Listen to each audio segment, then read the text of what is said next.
If you got a little rhythm, move left to right. A new experience, baby, gon' hit your stride. And who walking? I'm walking. Who walking? I'm walking. Who walking? I'm walking. Is you walking? And when the groove get good, don't right to left. Shut up, y'all. We got grab the tread. Now who walking? I'm walking. Is you walking? I'm walking. Then stretch and walk it out like you know your plans you have for me. There's no evil. It's all good things. Lord, I love you. So I will. Here I let my fear die. That's why I'm walking. And my eyes can't get it right. Faith will be my guide. And I'll follow the trouble. When I don't understand, I will surrender to your plan. Clap your hands, everybody. I say to me, don't fail me now. Don't chase it. Ready? Somehow I walk. You know your plans you have for me. There's no evil. It's all good things. Lord, I love you. I will trust you. So here I let my fear die. That's why I'm walking. Yeah. My eyes can't get it right. Yeah. Faith will be my guide. And even through the trouble, I don't understand. I'll relinquish all my plans. Good Lord, open up doors. Took me down a path I ain't never been before. Looking at the road, I don't see a lot of space. Guess I gotta drop my load, cause you're picking up the pace. Don't leave me to die, be by my side. I get a little anxious, please be my guide. I got my feet shot, I've been prepping for the moment I will get the green light. So if you see me, I'm rolling like feet. Don't fail me now.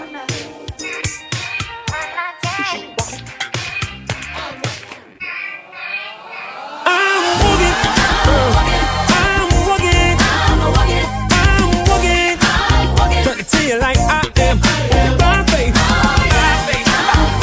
Lord, I'm walking. Anybody else going? Yeah, say I am.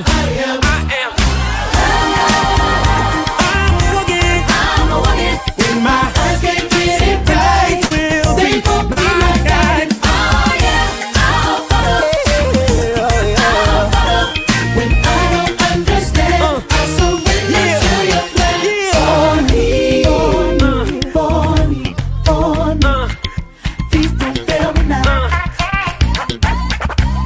Now I wouldn't cap to you. Psych, I did that.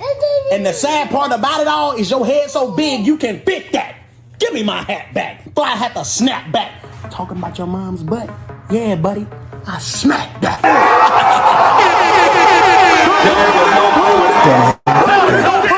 You teething right. Yo, chill. You teething right now. So that means you doo-doo a lot. If it ain't one thing, it's always the other. It's either spit or snot. And every time you doo-doo, your mom say, not it. Grab the wet wipe. But your doo-doo always so lit. Get on my face. Get on my face, bro. I'm in a pack full of wolves. I promise you can't fight that.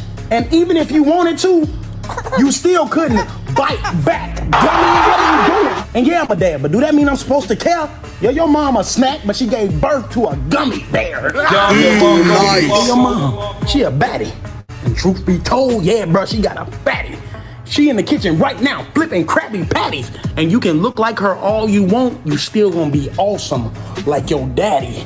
Stop playing with it. I don't know who told him to wear a shirt in here, but he wore it. So now I gotta talk about it. You that, Eki? Man, let him rap, let him rap.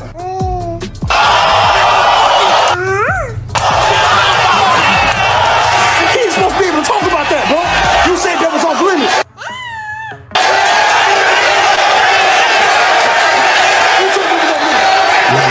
told somebody the other day, I said, you giving somebody else the power to change you?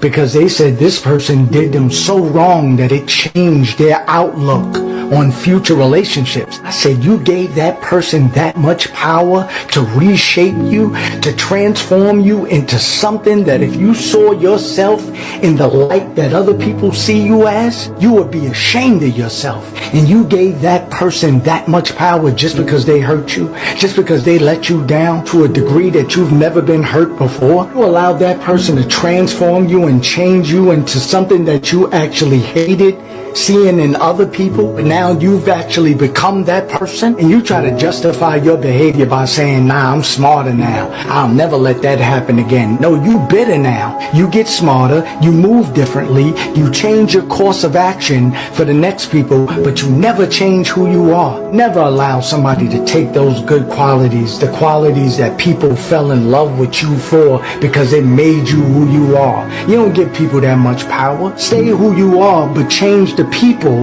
that you decide to give your best qualities to. Love.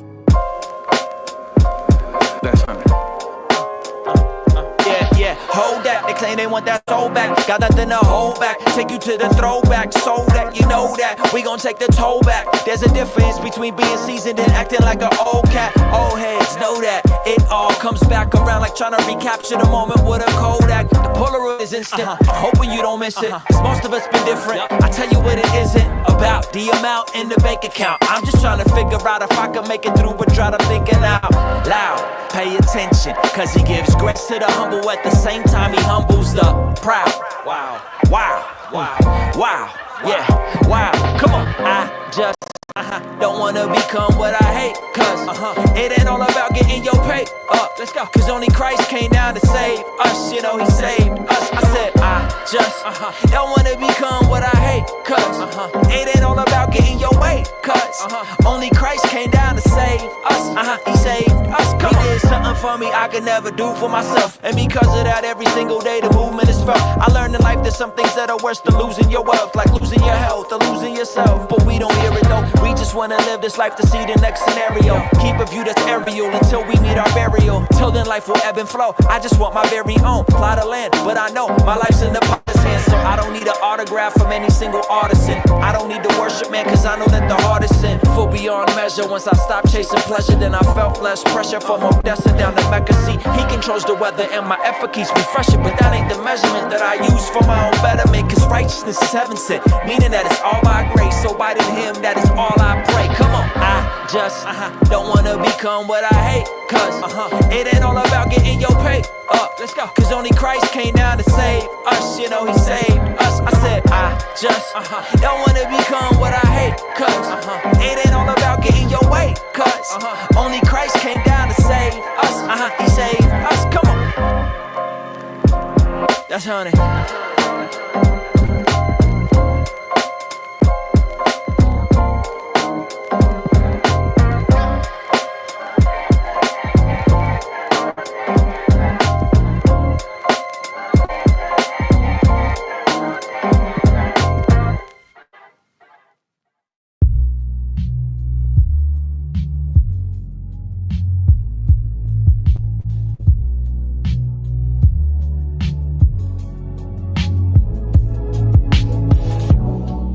No, I never did love, just a pastime.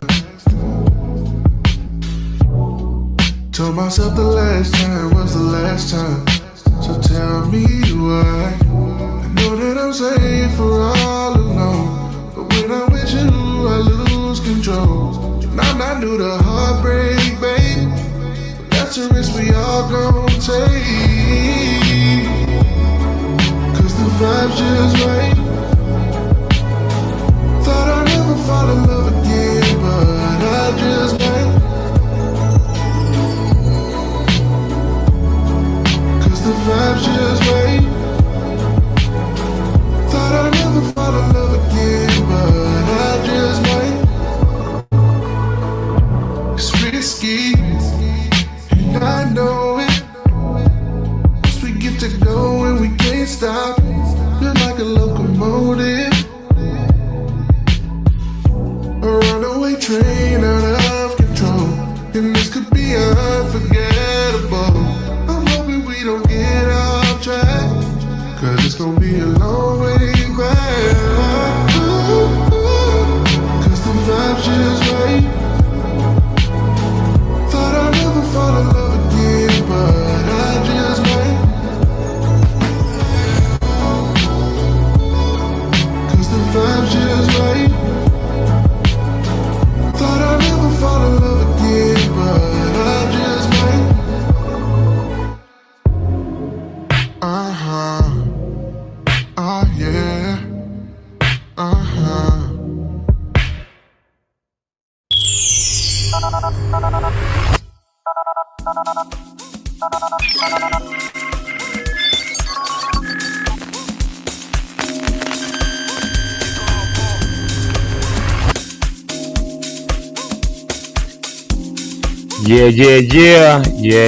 Yeah. All right, we're gonna try this out. Here we are. What's up? Good morning, Lock Stars. Good morning, everybody. It's a little dark in here, ain't it? But we'll be all right. We'll get through it. It'll be fine. Hey, y'all, what's up, y'all? Good morning to everybody. Hope everybody's doing all right this morning. Hope you guys are doing well. Hope everything's all right with you and yours. It is Friday, FRI-YAY. Oh my God. It is Friday. We done made it. We are here. Here we is on a Friday. And so welcome to Friday, June the 18th. Oh, no, it's not June. What is this? July the 18th. My God. And you look at us, man. We done made it halfway through the first month of the second half of 2025. So we doing something right. We got to be doing something right. Hey, y'all, we got a good one for you guys today. We just chilling out. We just having good vibes, all that good stuff.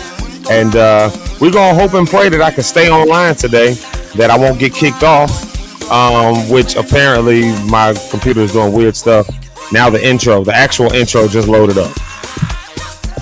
Why God? Why Jesus? Why? Yeah, the intro that just played, that was an old intro from like a month ago, because the other one wouldn't load up.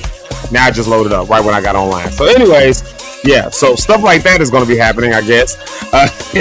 Anyways, here we is. Welcome, y'all. Welcome. I'm glad you guys are here with me. I'm glad you guys are locked in with us on today because, it's Friday and it's sunny. It's a little bit warmer than it was yesterday. Y'all know yesterday here in Chicago, I don't know about y'all, but yesterday in Chicago, it was cold. It was like, it wasn't freezing. It was like 71 degrees. But, I mean, that was a cool off from the 90 plus weather we've been having for the last month.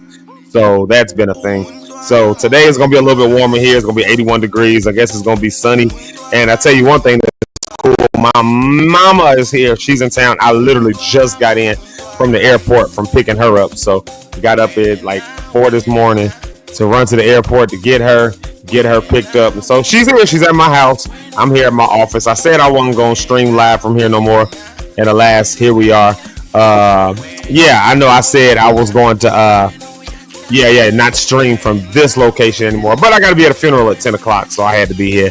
I had to do the thing. So, yeah. So that's what I'm saying. We hoping that we can stay live. If I would have been at home, I would have had my mom come on the screen and all that stuff. But she was a little tired, which I can imagine. She's been traveling. She had to do one connecting flight. She had to do, 3 flights, if you will. Or 2 flights, not 3 flights, 2 flights. Yeah. So she had 3 airports. That's, so yeah, so my mom is here. So maybe she'll log in or something like that. I don't know, but she's here. She's at my house right now. I'm here at the office. And, like I said, just hoping and praying that, we'll be able to stay live today.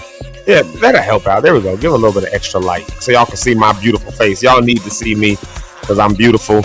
And y'all need to see me on a Friday to make your Friday better. Hey, yo, man, listen, we just gonna have a good time today. We're not doing anything too fancy, too out of the ordinary. We just having a good time. We just enjoying this Friday, and it's a great way to start your day. I tell y'all that every day. Zeke Live in the morning, baby. It's a great way to start your day. I say it every day until it's no longer true. And so since it's still true, we still doing it, and I'm still saying it. So here we are. We just gonna have a good time. Y'all get in the comments. Y'all say good morning if you haven't said it already. I see everybody. I see the comments going on. Matter of fact, I'm gonna go ahead and turn them on, and y'all know how it goes. You can look at them right there in that bottom left hand. I keep saying left hand. You're right. It's on the right-hand side. Look on the bottom right-hand side. Right there where it says live weekdays, 7:30 to 10 a.m. Your comments will show up right through there. They'll scroll up. So if you type, they'll go there. And you'll be able to see what everybody's saying in case we don't get it on the screen. But if you say good morning, y'all know morning shout outs is one of my favorite parts of the show. So y'all make sure you say good morning. Let me know you're here. And man, what are you going into this weekend with? I don't know. Are you going into this weekend feeling like you accomplished anything this week? Are you going into this weekend feeling like you've done something productive? You know, some people they go into their weekends feeling like they didn't really have anything done all week long. I don't know. You get busy, you get overwhelmed. It feels like the week was just a bust. I hope that's not you. Maybe it is you. I don't know. If it is, then you still got one more day to finish some stuff off. But if you in that situation where you just overwhelmed, then maybe you need this weekend. So unless there's folks like y'all, some folks who work in church and stuff like that, you work in churches and the weekend is really like working time. You got funerals and stuff. Now I know for me, this weekend is particularly busy. I mean, just a lot of stuff going on. Like I said, literally the moment I get off of this, I'm going in there to run sound for a funeral. Like the moment we log off of this and we get off live, I'll be in the other room next door at a funeral running sound. So I got that. Then I got to get home to my mother. I think my wife is going to get her down to Kankakee. She's going to be down there because I got some other stuff I got to do today and this evening. And then if I can, I'm going to sneak into to the She Conference, to the service that's going on tonight down in Sun River Terrace, Illinois, which is down in the Kankakee area, Kankakee County, around 6 miles east of Kankakee, something like that. So, yeah, I'm going to go out maybe to that if I can get away. And then tomorrow, I'll be at an International Day, also down in Kankakee, believe it or not. So I'll be doing a lot of Kankakee this week.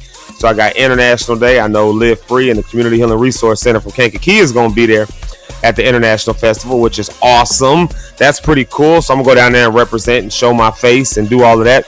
And then what else we got this weekend? Oh, yeah, Caleb Bay. Shout out to HD Praise. They're doing their live recording this weekend. I just bought my ticket yesterday or the day before yesterday, something like that. Just got me a VIP ticket. And yeah, I was trying to wait to see if my wife and all them was going, but apparently not. So I got to I get to go to that and see that. So shout out to Caleb and HD Praise. Shout out to them. Yeah, man, we are moving this weekend. Then of course, let's see, my mother, like I said, is here. I wanted to go back to the beach. I'm gonna be honest with you. I wanted to go back to the beach. So Caleb, if I don't make it, that's where I'm at. No, if I don't make it to your recording, that's because I'm somewhere with my that's because I'm somewhere with my mama, making sure that my mama's all right. So but I got my ticket. I got my VIP ticket. So that's that. Oh yeah, and then tonight, let's see, Ari Simone is singing at the Royal Bistro. I just might try to get through there. There's no guarantee I can do that, but I would encourage y'all, if you're in the Chicago area, the Royal Bistro in Lansing, Ari Simone, Jamaica Lachey is going to be there, I believe. I want to say Jamaica Lachey is going to be there tonight. I might be making that up, but we'll see. When Jamaica gets here, we'll ask her. So, but yeah, I think Jamaica Lachey is singing with her, Ari Simone, all that good stuff. And then, of course, Jeremy Keys, y'all see him coming in and out of here on many days. So he'll be on here, be on there. And then my boy, my little brother, Philip on the drums. So my people are going to be there tonight singing. So I'm going to try to get through there if I can. It's between there and this church service. It's between... Ain't that wild when you think about it? It's between drinks and Jesus. Ain't that most of our weekends? We choose between drinks and Jesus. Which one y'all choosing this weekend? You choosing between drinks and Jesus. Speaking of drinks, where's my coffee? Yeah, there you go. Behind the computer.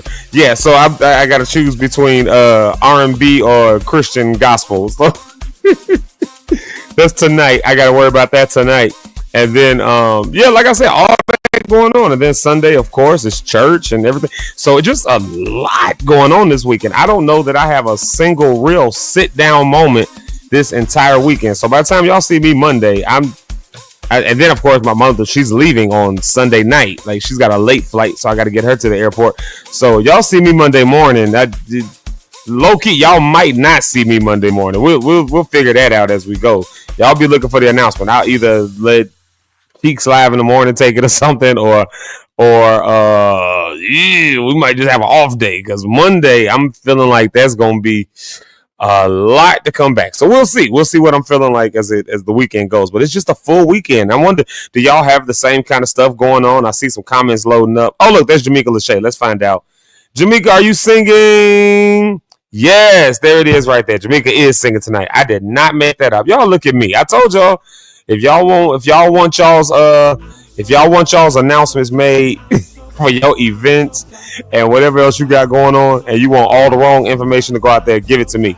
And I will tell everybody all the wrong information, wrong location, wrong names, all of that. But but I got this one right. Jamaica Lachey is gonna be there tonight, hitting the stage with Ari Simone. So so y'all come on out. It's between drinks and Jesus, or maybe it's drinks and Jesus. Or for some people, they need a drink before they come to Jesus. And if you follow the story in John, then the first thing Jesus did was give you a drink. So I don't know. I don't know. Maybe Jesus is the one who gives you the drinks to begin with. So I don't know. That's what I'm thinking. Yeah, that's what I'm thinking. I'm gonna have to choose between the two. Also, it boils down to me choosing between, am I gonna hit the road later and go all the way down there to Kankakee tonight, knowing I got something I got to do in the morning, and then go. So I got to get back up here for the morning just to get back to Kankakee tomorrow afternoon, just to get right back to Chicago tomorrow night. So I'm really choosing between that. That's really what it is. Look at this. I have a Jesus rehearsal before the R&B set. It's all about balance. There we go. Look, since I done dived into the comments, I might as well dig into the morning comments. Y'all know that's my jam. I love the morning comments. Give me a good morning comments track. Let's see here. I think this fits the bill. Let's see here. Who's the first comment of the day? Oh my goodness. Look at the first comment of the day. The first comment of the day is coming from our girl. She's reclaiming her crown. Miss Brony Cat. Good Freedom Friday. Okay, I love all these different names. Freedom Friday. We is free. We is free. We is free indeed. Freedom Friday. Good Freedom Friday. Lock Stars. Have a great weekend. Let's go play in the sprinklers. Now that sounds fun. Why don't we do stuff like that no more? Like where the adults at? I seen a thing on, was it Instagram? I think I seen it on IG where they were playing. It was a bunch of adults and they were playing kickball, but they were playing it with slip and slides, running through sprinklers and slip and slides. And I was like, I want to do that. Like I would love to get some slip and slides and play, play some play some kickball, and you got to slide into it looked so lit, it looked so fun, and they were all adults. And y'all know when you become an adult, slip and slide don't be slip and sliding like it used to slip and slide. Like when you become an adult, you try to slip and slide, that knee be like, oh, hold on, wait a minute, you can't slip and slide like you used to. That knee don't let you. You might go down and can't get back up. You know what I mean? Like. So I don't know, but yeah, running through the sprinklers though, that works. That sounds like a good move. And then look who's here as well as Mama. Shout out to Mama. Good morning, family. Let's get this weekend started. Yeah, y'all. Let's get the weekend started. Let's get it started. And then, And this, I know it's hot down there. I know it's got to be hot in Dallas. I think I saw you say it was gonna be 95 today. I think I saw you post that in there, and that sound like a lot.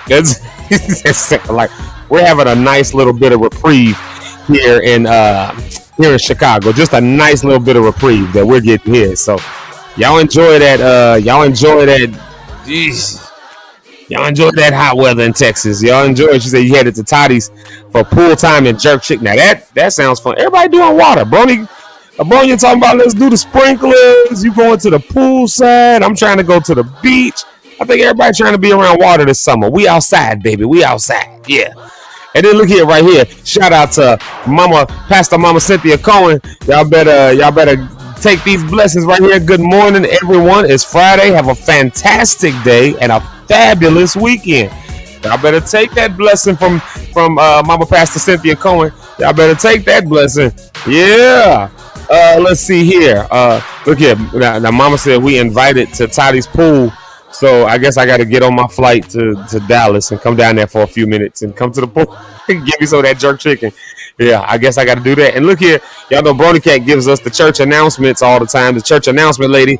Let's see. Welcome to Zeke Live in the Morning with Zeke Lock, Eric Rideout, Rich Holmes, and grab your morning drink. Your morning drink. My morning drink is coffee. You know, some of y'all, I know y'all waiting for your evening drink. I know. Y'all ain't got to lie to me, Lock Stars. Y'all ain't got to lie to me. Y'all ready for that evening drink. So, but for right now, we just going to go with the morning drink. So grab your morning drink and get this weekend started. New goals to set. And that's absolutely right. You know, new goals, new vibes, new all of that. You know, it's a lot of us, like I said, I don't know. Maybe I'm the only one feel like sometimes you get through the week and it just feel like didn't nothing really shake. Now, I tell you what, this week, I don't feel like nothing really shook. I feel like we had a lot going on because there was a lot that was going on this week. I mean, I'm already a little bit tired just coming into Friday. So there was a lot that was going on. But, yeah, there's a lot that's going on, but you know, I guess what I'm trying to say is a lot of times when it's a lot going on, that's what makes it feel like it's not a lot that gets done. It feels like, you know, you keep digging and no matter how much you dig, it's like you don't really make a hole in it. You know, it's like you don't really look like the hill just don't go down, or the more that you do, it look like the more that you have to do. You know, y'all know the feeling I'm talking about. Y'all know that feeling I'm talking about. Yeah. So, you know, it's one of them weeks for me. So, you know, going into the weekend is a nice, well, for y'all, it'll be a nice reset. For me, it's just a continuation. But, you know, new goals to set. Yeah, I like that. New goals to set. And, you know, if you did get all your stuff accomplished, then kudos to you. Rub some of that good vibe, some of that good energy off on us. We need it, you know, but I do hope everybody does get a break and get some rest. And then look who else it is. It's Miss Rhonda. Miss Rhonda on the rocks. Here she is, and she'll be here a little bit later with us. Y'all know she came in and listen, y'all just don't understand. Yesterday, when the internet cut out in here, that's why I say I'm here at the office, and I said I wasn't gonna go live from the office, but I have to today because I forgot I had this funeral to do. And so yeah, man, yesterday I gotta thank Rhonda for that, because yesterday, y'all know what happened. The internet just shut completely out. Wi-Fi went out, phone network stopped working in that room. Like everything in that room just went to like a dead zone. Like somebody took a sheet of aluminum and just like put it over the room. Everything just shut down. The Wi-Fi network signal, I had to step out and be on my phone. Y'all saw me Zeke on the move, right? But Rhonda had just popped in randomly yesterday, and you know, she's always welcome to pop in whenever she wants to. So she's one of the hosts of the show. You know, she's got a limited time schedule. So yesterday she popped in, and it saved my tail, saved the show yesterday. So that random pop in was a show saver, because when the internet went out, I was out of there for like 10 minutes. So shout out to Rhonda. I don't know if it was 10 minutes. It felt like 30 minutes though. You know, I'd be doing something that felt like eternity. So shout out to Rhonda for that. It was an unexpected blessing. Come on for the ram in the bush, huh? That's what it was. Jesse, there goes Miss Jessie right there, a fellow PK. Always got good stuff to say when we get on them heavy topics. She's always there with us. So shout out. Also, number 15 on the charts. Next week, we got to try to get that song loaded up. I'm a little weary to load anything today. I got all kind of like flyers and stuff I want to load up. But I'm going to be honest with y'all. Today, I'm a little scared to try to load anything, to try to send anything to the computer, or try to do too much, because we just, the network is too unstable in here.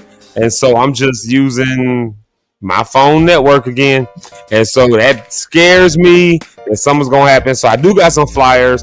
I do want to load up some new music, but we're not gonna do that today. We'll do that next week when I'm at more stable internet. So But we definitely want to get this your song. Yeah, we definitely want to get that. Number 15 on the Christian hip hop charts. That's a big deal. That is nothing small. And so we're celebrating with you and just proud and ever proud of what you're doing. That is the move. And then look, y'all, is my aunt Regina. She's down in K3. For those that don't know what K3 is. You gotta be born in like Kojix. You gotta be born in. You gotta be born in. K3, come on, K3. All right, I'll tell you what it is. K3, that's Kankakee. We call it K3. Now, don't you ever call it KKK. Don't nobody call it KKK. Don't nobody call it 3K. It's K3. Like I heard somebody one time, Auntie. Somebody said, "Oh yeah, I'm going down to the KKK." And I'm like, nobody calls it that. What are you talking about? I think, matter of fact, my wife's uncle did the same thing. Was talking about some, we used to call it KKK. I ain't never heard nobody call it that. I don't know. Maybe way back in the day, y'all used to say the KKK. I don't know, but you won't hear me calling it that. K3, straight up like that. So they're down here for the She Conference. They drove up from Atlanta, drove up from the ATL, and came on in. So they are here. I can't wait to see them. I'm hoping to see everybody tonight, but I just got. But between the travel going back and forth, Kankakee, Chicago, Kankakee, back to Chicago, like that, I don't know. I don't know if I'm gonna make it tonight. I don't know. I might have to go stop in on Jamaica and them. So yeah, I might have to do that because I gotta be here first thing in the morning. So I don't know that I don't know. We'll just see. We'll see what happens. But if I don't see y'all today, I'm hoping to see y'all tomorrow because then I got to be back up here, like I said, at 4:30 or something like that, 5 o'clock. So. Just busy.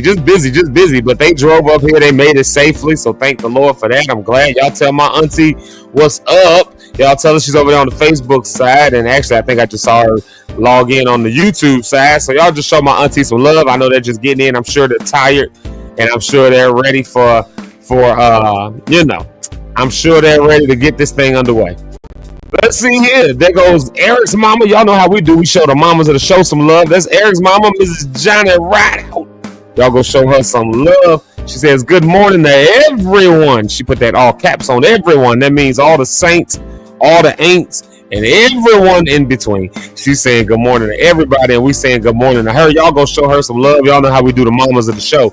That's Eric's mama, so y'all show her some love. And look, there's Jamaica Lachey. We already saw her, but we're going to see her again because, of course, she'll be there tonight at the Royal Bistro in Lansing. If you're in the Chicago area tonight, I think it's 7:30 or something like that. They go 7:30 to 10.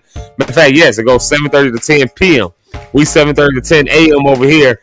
So we'll do the Jesus juice over here, and they'll do 7:30 to 10, and they'll do the Jesus juice over there. Over there. So go over there. Okay, I ain't gonna say that. I'm gonna take you off the screen, Jamaica, before I say it. We'll put oh, there she is. There's my auntie Regina. There she is on the YouTube side. Yeah. You know, I'm gonna just tell y'all. Excuse me. I'm gonna just tell y'all if you there. Thank you for the info. Band goes up to 8. All right, so I gotta take Jamaica off for this so she don't get in trouble. I'm gonna tell y'all though, you're going to Royal Bistro. Get your food before you go. That's my opinion. That's just me. Just my opinion. That is me. I'm just saying.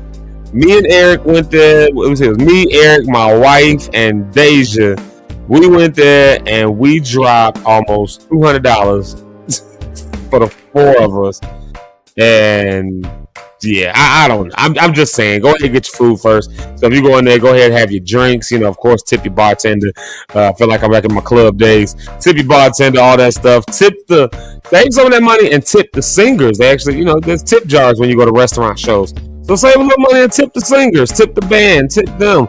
But Royal Bistro, I listen, y'all got a great venue. I ain't gonna knock it. Y'all got a great venue. Y'all got great entertainment. I absolutely enjoyed myself, but I cannot afford them prices for what I got. Like I just can't. So Royal Bistro, this is not me knocking y'all. This is me saying y'all did everything. Y'all hit all the marks except that one. So, you know, that's just my, you know, I just don't want nobody getting mad at Ari and Jamaica because it ain't their thing. But the show, I'm telling you, it's going to be a great show. I know that much. So shout out to Royal Bistro for that. Rhonda, I'm sorry. I know them your people. I know them your line sisters or whatever. I don't know, but I'm just saying. It's my opinion. It's all Zeke Live in the morning. Anyways, I think that does it on the morning shout outs for now. Anybody else that comes in, y'all make sure to say good morning to us. We definitely want to know that you're here. But let's do this. Let's bring up to the stage my dog, my brother, my friend, my homie, my partner, the one and only, the Lord's Bishop, Bishop Eric Rideout. Here he is, y'all. Welcome, Bishop Eric Rideout. Something you said. Good morning, everybody. And no, that's not just your opinion. That's mine too. Eat before you come.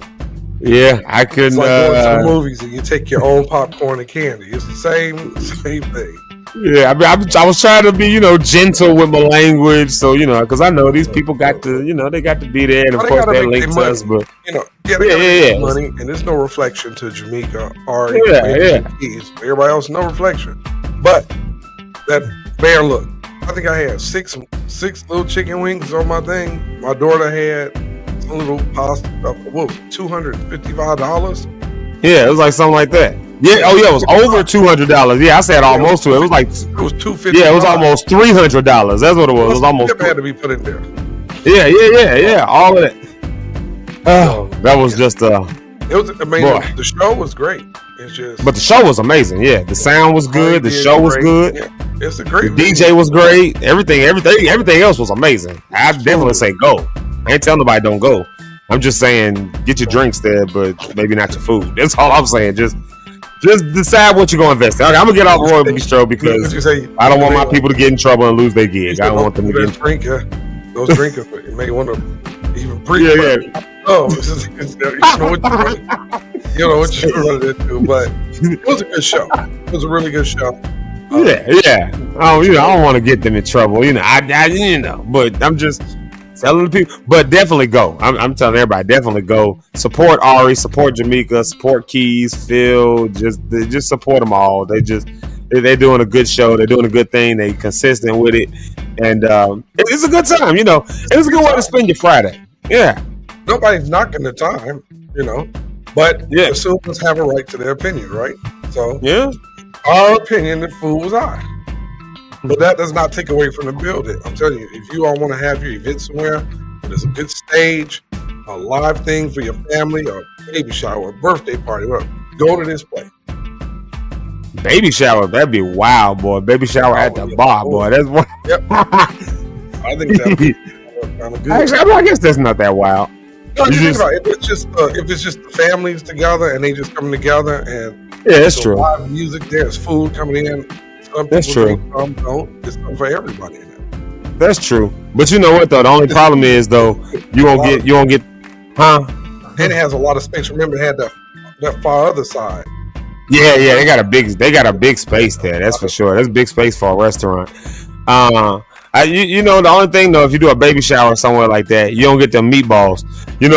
Every baby shower got them meatballs, and yeah, them bad boys be delicious. I don't like going to baby showers, but I'd say I'd be the first one grabbing a plate full of meatballs, boy. They just something about baby shower meatballs. Somebody put that in a meme one time. Baby shower meatballs and like even funeral meatballs and chicken is always good. I don't know what makes it taste different, but I would go to somebody's funeral I don't even know it and have chicken and sit with the family and do the repast. I don't know what it is about it. But that job be delicious. They say that was good. And I know somebody saying that something else that's good too is going to other people's barbecues you don't know and just eat. Like if you go to like see a family reunion side and you driving by like the Jackson family, go in the park and get up there. Hey, cuz, what's up? Grab your food and leave. Do it. Yeah, I don't know that I've ever done that. I've been to some stuff like randomly they got invited to. Like I remember one time we were in Philadelphia. We had our own family reunion. Matter of fact, this is the crazy part about it. This is the wild part. And then my uncle, my grandfather's brother, just met another family that was over there. So next thing we know, we was eating at their family reunion too. Like we was all just one big. It was like wow. That was like the most that I could think of, at least in my memory. It just ended up at a random family reunion, like on Poetic Justice. You know who else like people laugh? People think it's funny, but did you see online the other day? Janet Jackson did that. With somebody's family reunion? Driving and saw a barbecue pulled over and went over there. You know what? If I get famous, if I ever make it to fame, like Uber fame, that is exactly something I would do. I would just pop up on people. You know who else does a lot of that? Tom Hanks. Like, where people stuff that, he just be wedding crashing, family reunion crashing, work related thing. Tom Hanks just be crashing on people. Like, if I was super famous, I would do it. Because a random man came, yeah. And something else I've done, and I don't care if people judge me. Wow. Everybody have done this. Have you ever been, it's kind of funny looking back now, but it's been times I was like, ooh, and you driving and you going to work, and you're like, or you got to make an early stop. Anybody else ever stopped at a hotel? They got breakfast and you want to pick something? I've definitely done that. I've definitely done that. Yeah, shout out to the Comfort Inn in Kankakee. It used to be Lee's Inn in Kankakee. On my way to work, it was a few times I was driving past. I just walk right in, get some of them eggs, them and that bacon. That I swear, hotel bacon be like a whole different thing. It's not as good, but it's like its own thing though. Like all of the hotel bacon is like the same as that flimsy like. But I like hotel bacon. You like it? Sometimes I like it, or sometimes I like, like when I stop at the hotels, I'll grab like everything, like to fix the plate. I sit down and eat it like I belong, Sometimes I walk past friend desk. Good morning, y'all. Walk past. You go around, go down the hall. You come back, feels like, I guess I can eat breakfast now. You know what's crazy? You wouldn't know that people weren't part of the hotel or anything. You know what I mean? Like, we're staying at the hotel unless you stay there for a long time. So, like, the last time that I stayed at a hotel for a really long time was actually in Dallas shooting Hood Book.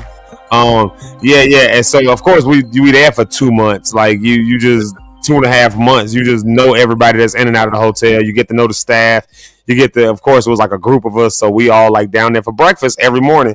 And I kid you not, there was like 3 or 4 people who we knew weren't staying at the hotel. They came every single day and had breakfast though. They were like people who were like two of the guys were like homeless people, like they were unhoused. We gotta be politically correct. They were unhoused, and you had a couple other who, just like were coming in for like work or whatever. And then there was one who was like one of the family members or one of the employees, and they would come in for breakfast like literally just every day. They just be sitting down there for breakfast and then stay at the hotel. So apparently it's a thing and people do it. So I need to do it more. Like stop at the hotel, save some breakfast money. Jeremy said you need to try that. Yeah, try it's breakfast crashing. Go to a hotel that's by your house. That have breakfast in the morning. If you're going to work at least at 6, and like Comfort Inn got it. Yeah. And you just pull in and you act like you staying there, going there with just walk in on your phone and stuff like that. Speak to her, say, hey, whatever, and just go fix your food. Because the morning staff, they don't know who's staying there. They don't know everybody that's there. They don't know if you checked in last night. They don't know what's up. Yeah, they just got there that morning. Right, they don't know. So Jeremy, go between 6 or 7 when they doing the shift changes. You'll be all right. Yep, that's how you do it. You got to get up there early. 8:30, you winning, because by then the staffs are changed. They don't know if you've been there all night. But breakfast crashing is a thing. It's a thing. It's a thing, and you should definitely try it. It would be. My mama said they got that see-through bacon. It do be like that see-through bacon. We're like meat and all fat. Like, I don't know what places I've been to that the bacon was normal, like you get it at home. It's been a few places, but normally it's flimsy. Yeah. No, this nigga ain't kidding. So he gonna put I'm kidding, but so I usually just pick up DoorDash orders that's sitting on McDonald's counter. Hey, low key, people be doing that for real though. Like, I used to drive DoorDash, and you know how many people used to steal orders? Like, you go in there and they be like, somebody already picked it up. I be like, how somebody pick it up and I just got here? Like, oh yeah, and see, I've seen people that go on DoorDash. Yeah, I'll say, I'm here for DoorDash. Where's the DoorDash orders? To pick one up? Oh, right over there. Okay, it's actually Chick-fil-A. I mean, not Chick-fil-A. They're like, just go over there. Like, oh, yep. really? Because they leave it out. Kids are the two I can get. Now not for real though. You don't know what you're gonna eat, but it is what it is, right? Yeah. I heard people do DoorDash orders and man, that smells great. Yeah. Oh, I can't find the house. You can find it. Nah, after that. See, the only thing is, like, you know, start messing with your money. That's the only thing. Like, I'm not there to make that money. So then, like, when somebody steal the order, the only problem is now, like, you got to go through all kind of rigmarole. You got to either wait for the thing or you got to, you know, wait for the restaurant to remake it. And if you go to one of them hood restaurants, they not remaking it. They like, nah, you got to work that out with the cuss. Somebody already picked it out. They be going back and forth. I was about to cuss. It's a Caribbean restaurant right now in Lansing.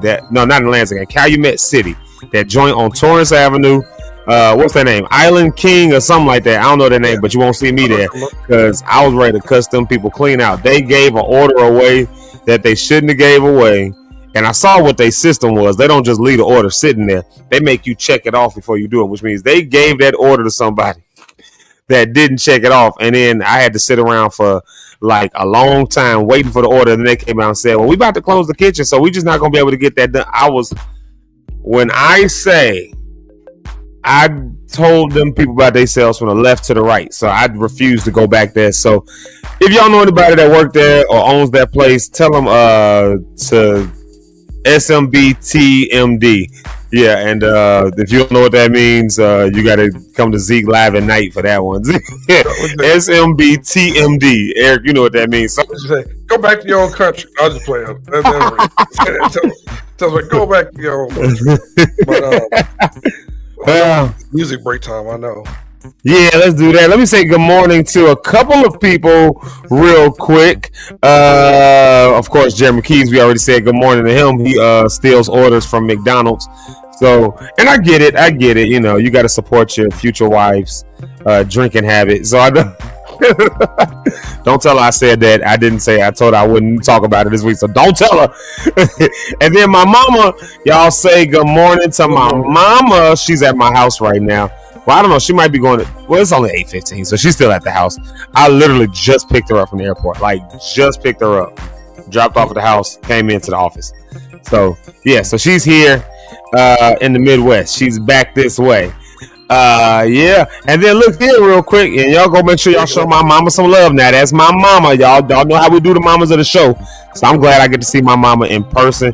I hate that I'm not like with her right now though. Like I still got to do all this running around and stuff like that, so I can have at least a few minutes with her. You should tell her, hey man, my mama in town. I got. She don't live here. I gotta go. Yeah, well, I forgot about this. Otherwise, I would have this funeral thing. I got reminded of it yesterday. The funeral. And if I would have been thinking, yeah, like right after the show, like literally, I got to get off at 10 o'clock and be in. What they got tomorrow? So, tomorrow I gotta be at an event in the morning, and then they're having a conference down in Kankakee, so that's where my mama's gonna be at. She's here for this conference, the Her Conference. It's called Her, stands for something. Her helping each something. Her HER is like helping each. I feel like it's something like helping each sister or something like that. Helping, I don't know, whatever it is. The Her Conference. The sister part. Huh? ATS. What is it? Oh, William. No, She Conference, not Her Conference. I told y'all, once again, ladies and gentlemen, if you have announcements that need to be made, pluggers, anything else like that, let me know the info, and I will announce it with all the wrong information. I'll make sure the title is wrong. I'll make sure the information is wrong, and all of that. See, I knew it was something with helping each other. There we go. Sisters helping each other. She. The she. There we go. Yeah. See, they all in there telling me I got it wrong. There you go. Yeah. So there you have it. Yeah. And then shout out to Piglet. Look at that right there. Piglet is in the room. So shout out Piglet. That's Janine. We call her Piglet though, y'all. That's her name is Piglet. Yeah, that's all we know her as. We'll be 83 years old, still going, hey Piglet, like and all of the she's age. Look, they are getting on me about this she. Like, I mean, people gonna tell you, you know, it's like your mama corrected him again. They are getting on me about she, boy. I told y'all get the information wrong. Y'all want your information. If you want it announced incorrectly, if you want to make sure that nobody knows exactly what it's called, then just tell me. We'll announce it on the show. I'll call it the wrong name. I'll say the wrong keynote speaker. I give people the wrong time and location. We get an A for effort over here. Right, we get an A for effort because I thought about it. I tried. I did realize though that I got it now that it's not clap the T. I did figure it out. Like, well, I didn't figure it out. They had to tell me. Like, I have to remember Zeke Lock clock. It rhymes with lock. So now we're gonna instead of saying clock the T because that's for y'all women. That's for y'all's thing. Y'all can have that. I'm gonna start saying lock the T. It was right there, and it was right there in front of me, and I missed it until yesterday. Rhonda and Rich, huh? You said it was right there the whole time. It was right there the whole time. I could have been saying lock the T the whole time. We would have been good. We would have been all right. Instead, I'm sitting here trying to remember clocking T because that just doesn't make sense to me. How do you clock T? Like, what does that even mean? How do you do that even? Like, you know. Yeah. Well, you know. Saying. Yeah, just one of them things. So I feel like if y'all can clock the T, I can lock the T. So Rhonda and Rich gave me that one. It was right there in front of my face the whole time. I missed it. And so now I'll be saying lock the T. So there you have it. A new saying from Zeke Lock. Courtesy of Rhonda and Rich. Here's a question to you, First Lady Dyson from a statement that asked, is there a chapter in DFW of the She? Because they want one in Dallas. Oh, I don't know if they got chapters like that. Yeah, I don't think they got chapters like that. But I mean, I can't. They might bring it to Dallas. That might be a thing. Or mama, they give you a good excuse. Yeah, they give you a good excuse for coming up to Chicago. Huh? If mama come to Chicago, we got to show her. We got to show her a good time. E. We got to show her a good time. She come up here. Yeah. Speaking of which, one of our friends, one of our mutual friends and homegirls is here. So I'm hoping to get to see her for a minute. Like, stop in on. I might get to see her for literally 10 minutes and have to keep it moving. Like, I'm hoping, or if I go to the Royal Bistro, but no, she here for a reason though, so she might not be. No, she'll go to that. She ain't got none. That's what she was saying. I think I'll have to see the games in, but if she free, she'll come. She got a rental car now. Yeah. That'd be good. Dallas is in the house. See, Dallas be around here. And then look at that. Mama Pastor Cynthia Cohen is saying good morning to my mama and all the mamas of the Zeke Live. See, the mamas are saying hi to the mamas. I love it. I love it. Oh, it's like a timestamp, clock it. But I can't timestamp T. I don't know. But that makes sense, though. A timestamp, clock it, lock it. Or the T is the gossip, the conversation. So, but, you know. Huh. Yeah. They making plans all in the thing for Dallas and all that. All right, I'm gonna let them make their plans in the comments while they making it. they just done all the ladies just done took over the show. Eric, this Cheeks Live in the Morning situation is ridiculous. The ladies just take over the show. Start doing it though, huh? Rhonda, when are you all gonna start that? Shamika, Rhonda. Like, well, you know that was just a rebuttal to our thing. I'm gonna give them for real. Oh, because we said we was gonna give them the show. Low key, I need to talk because I was gonna do it a week after next, but shoot, after this weekend, I might need to. I don't know, but Rhonda's just getting back to work too, so we got to But we gonna definitely give the Cheeks Live in the morning today, so we can take a day off. Like we need a day off. Huh? You give them a day, 2 days, give them a few days. I give them. I don't mind giving them a week, to be honest with you. Let them take the whole week. I don't mind giving them a whole week and then like coming back on Friday or something like that and just popping in. Like I love sharing the perspective, and they all, everybody that we mentioned. You come in back in on Friday, and then as the main administrator, when you come in Friday, you start. All right, you're off. Right, and you're done, and you're off. We are back. You're out of there. Fired. No longer on. Take the music off. Delete. Now we are back. Or just keep popping in and doing random stuff like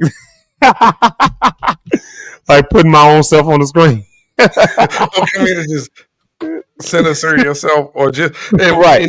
Leave your chair. Just have an empty chair in there. Oh, Keith, right? Use PPO. Well, they said give him a week. Mama said give him a week. I don't mind it. Yeah, we got to use our PTO. Right, you right. There it is. Well, hey, y'all, we're going to take a quick music break, and we'll be back, play a couple songs here. Here's Blanca and Called Out. Y'all enjoy this. Y'all jam. And if you haven't said good morning, tell us good morning. Let us know what you got going on this weekend. We'll be right back. Hey. When the world's shaking from all of the pressure, come rain or shine, I'm covered through whatever weather. You are my refuge from now till forever.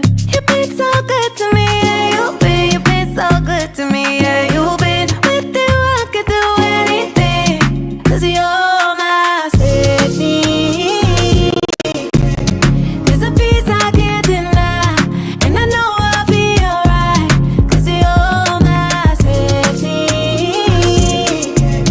Yeah, my life can testify that you've been here by my side, 'cause you're my safety. Since I found your love, never letting go, never letting go. Take my hand and lead, and I'll follow you. Oh, you hold me down like an anchor below. You surround me with perfect peace, and that's why I say There's a peace I can't deny, and I know I'll be alright, 'cause you're my safety. Yeah, my life can testify that you've been here by my side.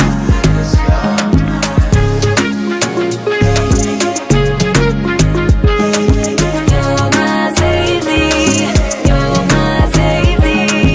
I follow, let you lead the way. Everywhere I go, every single day. Never wanna leave, I just wanna stay in your loving arms, in your embrace. Never let me go, never let me go. When I'm on a high or even when I'm low, everything's aligned, I feel it in my soul. 'Cause I know you've been so good to me, yeah, you've been so good to me, yeah, you've been with you, I could do anything, 'cause you're my safety. There's a peace I can't deny, and I know I'll be alright, 'cause you're my safety. You're my safety, you're my safety. I will be running to you. You're my safety, you're my safety. So hide me in your loving arms. You're my safety, you're my safety.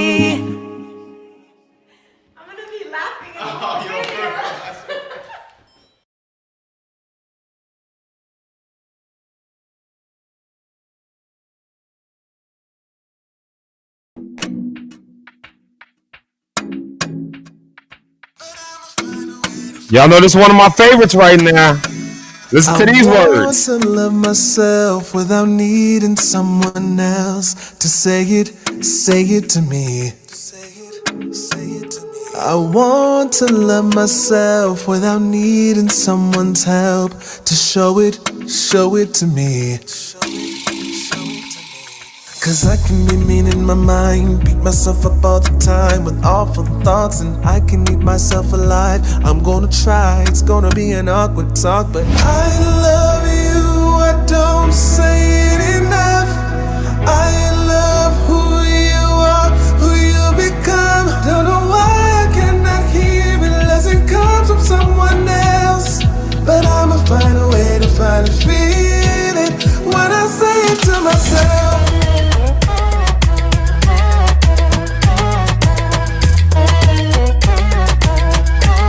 When I say it to myself,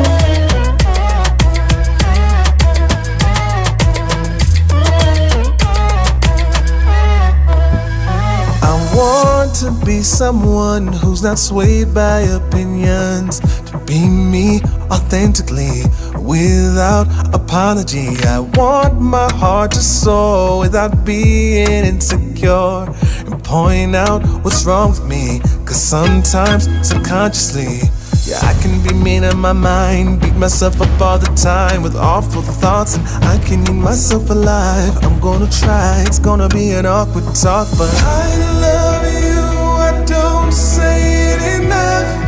I love who you are, who you become. Don't know why I cannot hear it unless it comes from someone else, but I will find a way to find the feeling when I say it to myself. When I say it to myself.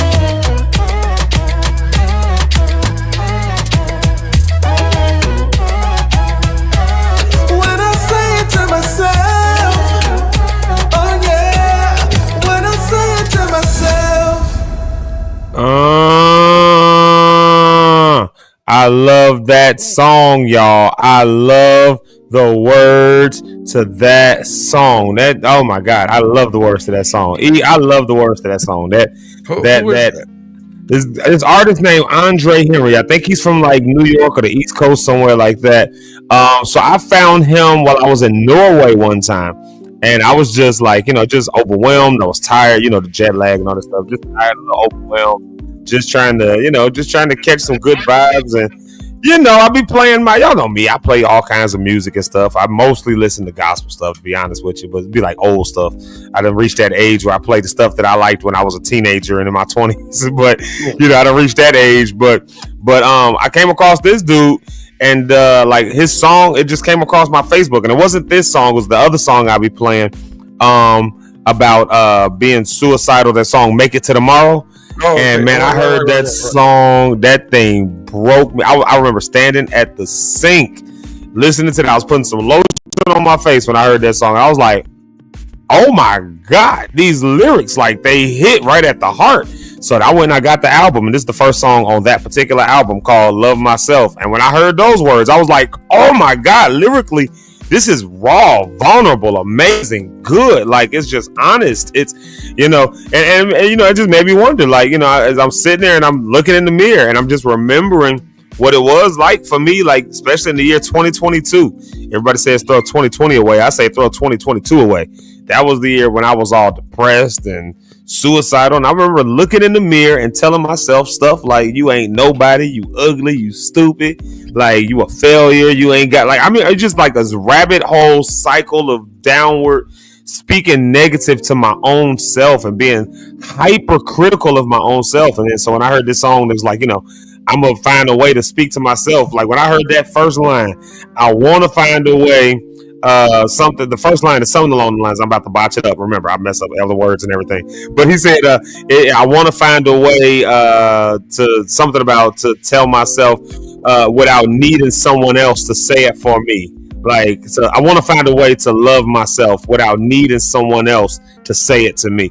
Like, that's, I like that right there, finding a way to love yourself without waiting on somebody else to give you that love. That's self-love. And, especially as Christians, for us, we have this belief of love God, like what Jesus would say, love God, love people, the way we sum it up. But love God with all your heart, your mind, your soul, and then love your neighbor as you love yourself. And for many of us, like myself, during that period, I did not love myself, so it became very hard to love other people, let alone loving myself. So it's like, no, finding that energy to love self, you know what I mean? So I wonder, am I the only person? Sometimes I wonder, and honestly, I think that I was during that period of time. I think I was, like, in my head, I thought that I was the only person that felt that way. You know what I mean? Like, so I pulled away from everybody and everything. I think we all feel that way. Like, we the only person that's ever going through the issue that we go through. You're not. It's somebody. Like when I went through my stuff for months. But it's somebody, even though we're on the other side of it, it's somebody who is just now going into it or still stuck in it. Mm-hmm. It's a rough place. It's a rough place to be at. A lot of people don't, who don't deal with any type of depressive attitudes or, anxiety and stuff like that. And sometimes you don't know, some things you just don't know. And then when you find out, sometimes in life, it's later in life, and it's like, man, this has been untreated all this time. Mm-hmm. Yeah. Yeah, that's why I don't judge nobody no more, man. I don't judge anybody no more. And I know I bring that up a lot, over here. Somebody might say it, because I know it's always somebody that got something goofy to say. I always talk about when you was depressed, or because it was my story, and I hate that story. I hate that part of my life. But you know what I love about that is that I got to the other side, and I'm figuring it out. And I love that about it. And so I always want to encourage people, like, if you going through, hey, if you're going through, that's why this is a great way to start your day, because we don't just hark on it and just be like, we went through this and all this happened. Nah, like it's out. There's an overcome on the other side. You know what I mean? There is an overcome. You can really actually like defeat it. You can like get up another day. That's why I love doing this in the morning. Forces me to get up. Like, so even if there's a day where I don't feel like getting up, I stay accountable to the lock stars and I get up. And so that's why I tell everybody, I appreciate y'all being on here every day. I really mean that, truly. Great way to start the day, because there were some days that I started my day the same way I ended it and the same way I spent the whole day, which was in the bed. Like, you know what I mean? That can't get out the bed situation, I'm with you. Yeah, Piglet. Yeah, thank you for the agreement. And yeah, Jamaica. Yeah, Jamaica. I know Jamaica got hands because I done punched her enough times and she's still standing. So there we go. People gonna think that I be abusive. It can be bad.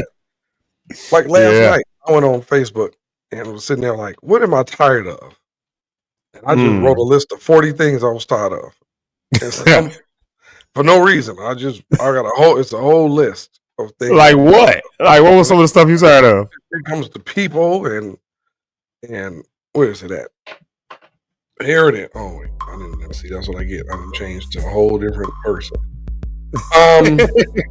It just says I'm at a point in my life where some things and some types of people I'm just not interested in dealing with. That was the whole thing. Yeah, I feel that.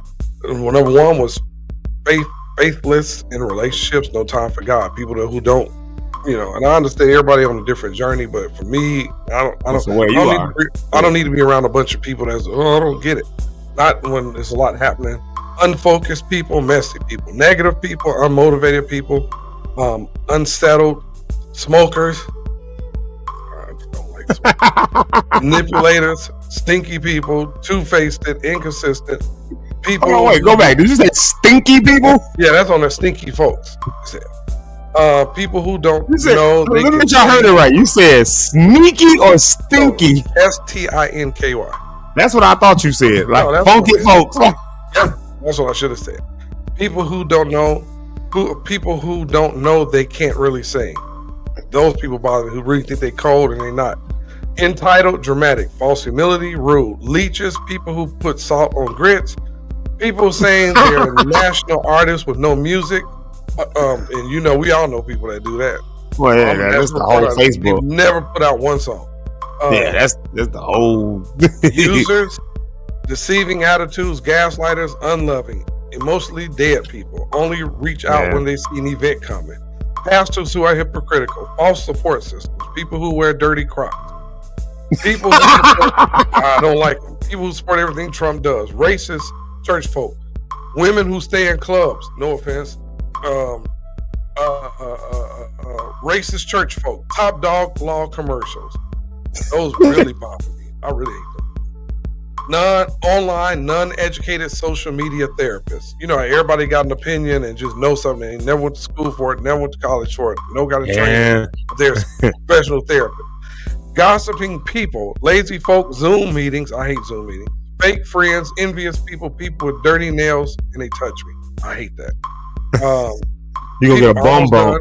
Yeah, people who can't read the room. Loud people, McDonald's shake machines, people who talk on speakerphone in public, people who call me on Messenger I don't know, people who that give my number out, people using my name to get to events, people that name drop me, the artist, to try to get put on, fake promises, braggers who have nothing, people who sit and watch and criticize you but never did any of the things you've done.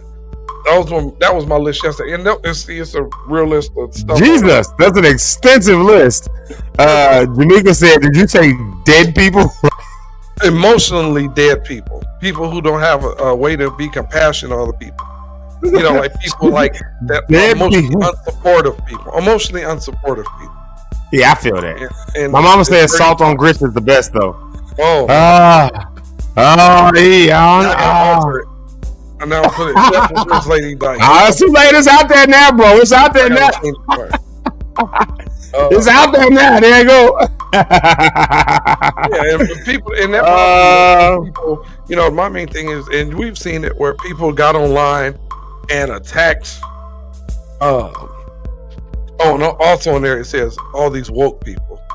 They consider things that are black woke instead of just considering it real history. Because you know everything we got, like in the comic books, there's a black Superman from another part. They just said they're not putting the movie out because it might be too woke.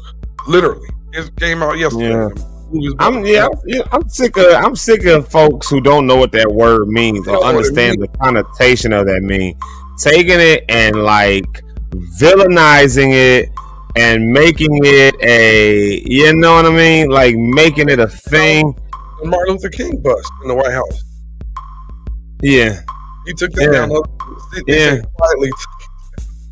But this people that get online, like if you go online and you put up there, I got this coming.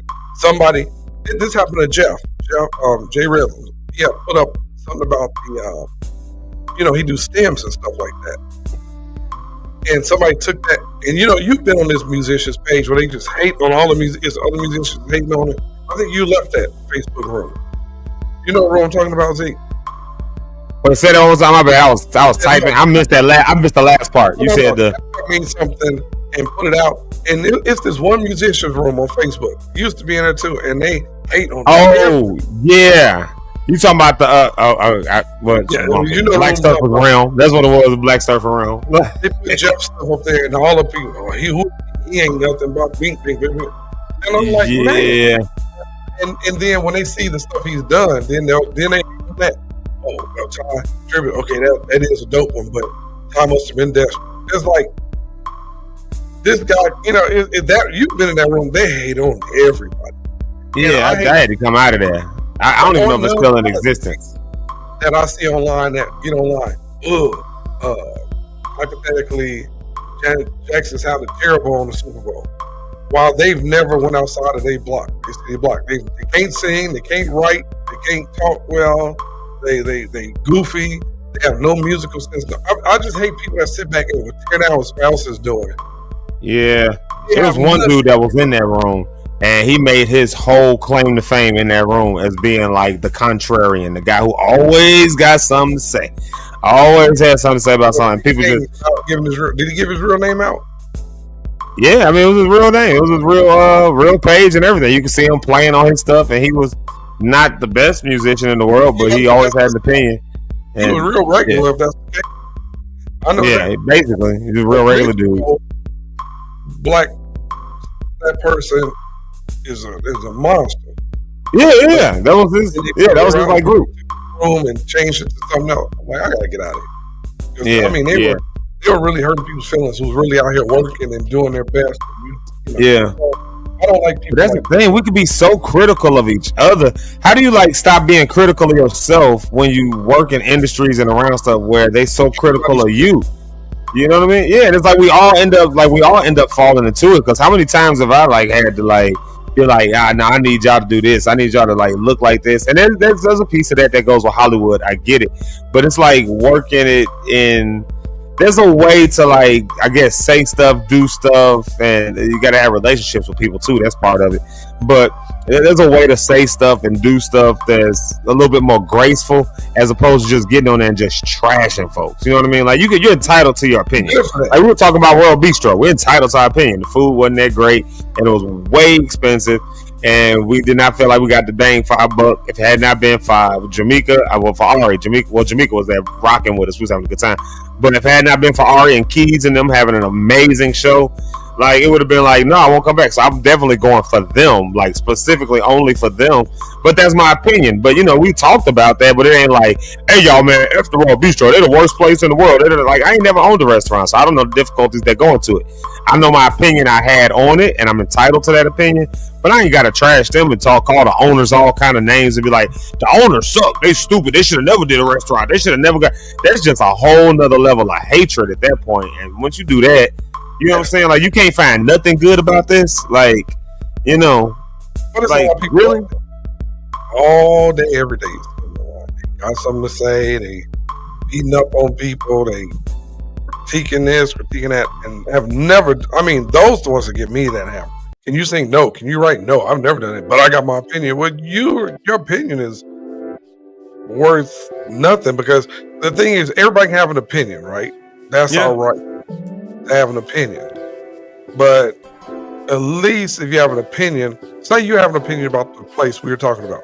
You're a musician, so you can have an opinion about a live musician's play.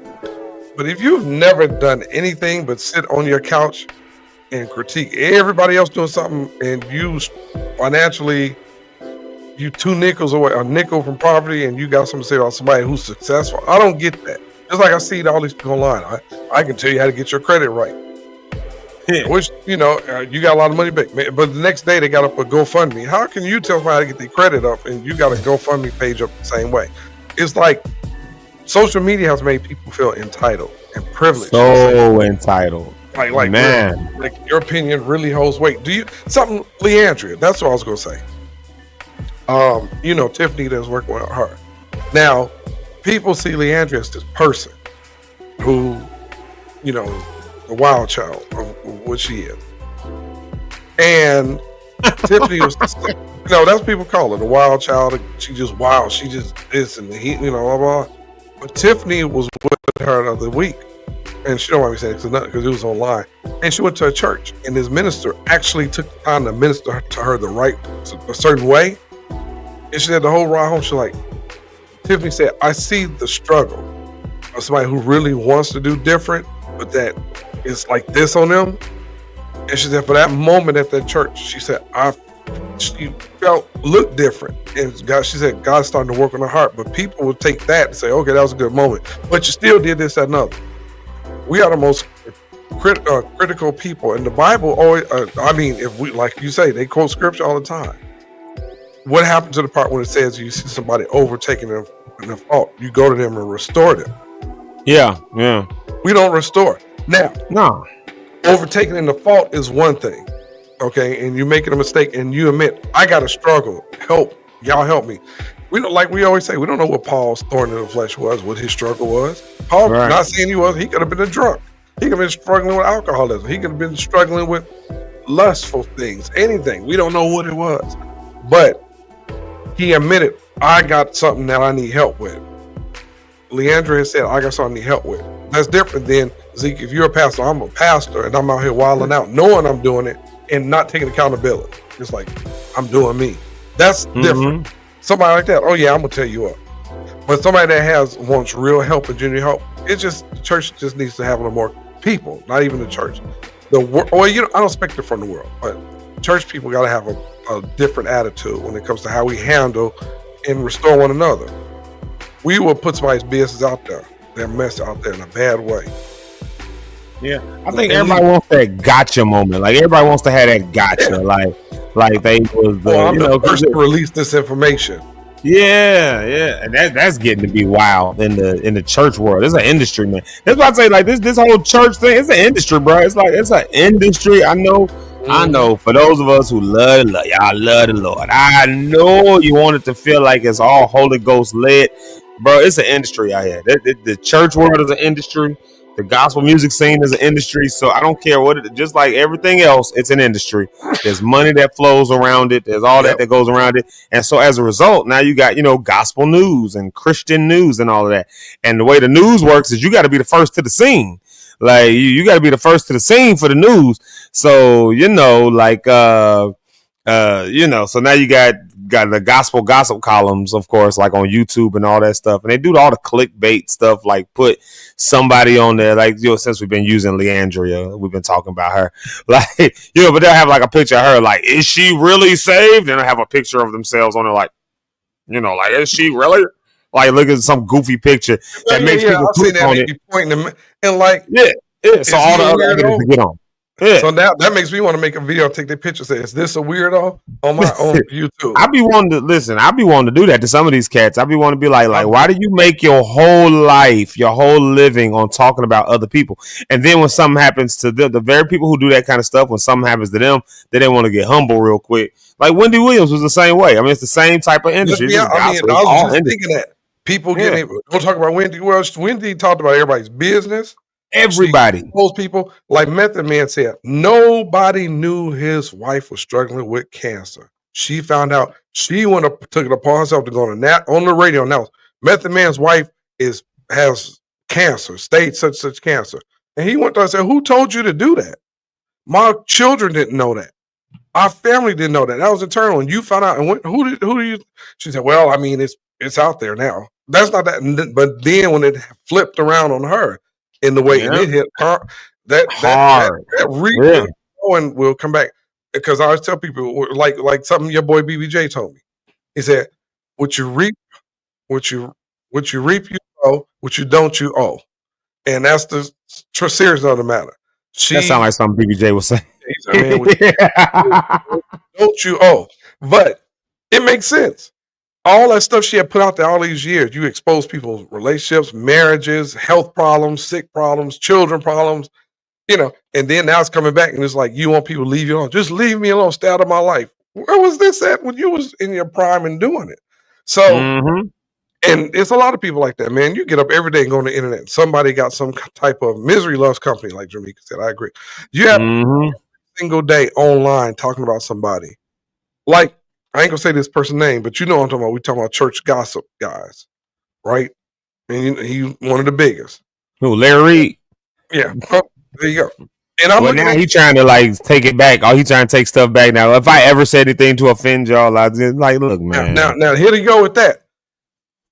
Now he's mad because people attacking him online because I'm not saying nothing in the way what it is. I'm not a doctor, but bro, you went from this healthy guy to now your bones and your face is sinking in. He's oh really? Oh, look at him. They call him Skeletor. I'm paying attention to him too much. You're calling me Skeletor, dude. When you know somebody cheekbones, you start this is like this now. All this sinking in. You can look at him. His arms are like that big. Oh wow! Yeah, you think you got that? Wow, I'm not. See, I'm about to do the gossip thing. I be forgetting that we live, so I got. That's what I said. I can't say what it is. I know we do a lot of. We do. Y'all, just so y'all know, we try not to talk about people over here. We be talking about it, like for examples. We be trying not to just hark just on people. That's what I did say the name, but was this? Well, I said the name. I know. I listened. But you know what? People like that, they done put everybody else out there. I don't mind saying their names. Yeah, I mean, it's whatever. Public knowledge right now. It's a lot of stuff happening with him. And now I hope we don't got that package. I hope we don't got this is what I'm saying. You're cleaning up, trying to. And it's okay, and of course, and we're not. And that's good. Grace and prayers, all that. Amen. But they don't change all the stuff.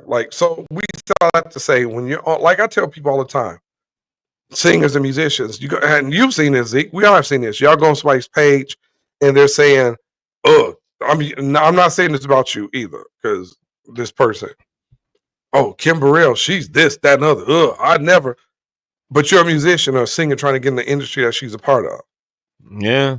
And there are such things as gatekeepers in this music business. I'm not saying she's one, but there are label people. So you get on, or let me tell y'all something. Get online if you want to and pick an artist and bash them and see how that somebody's favorite.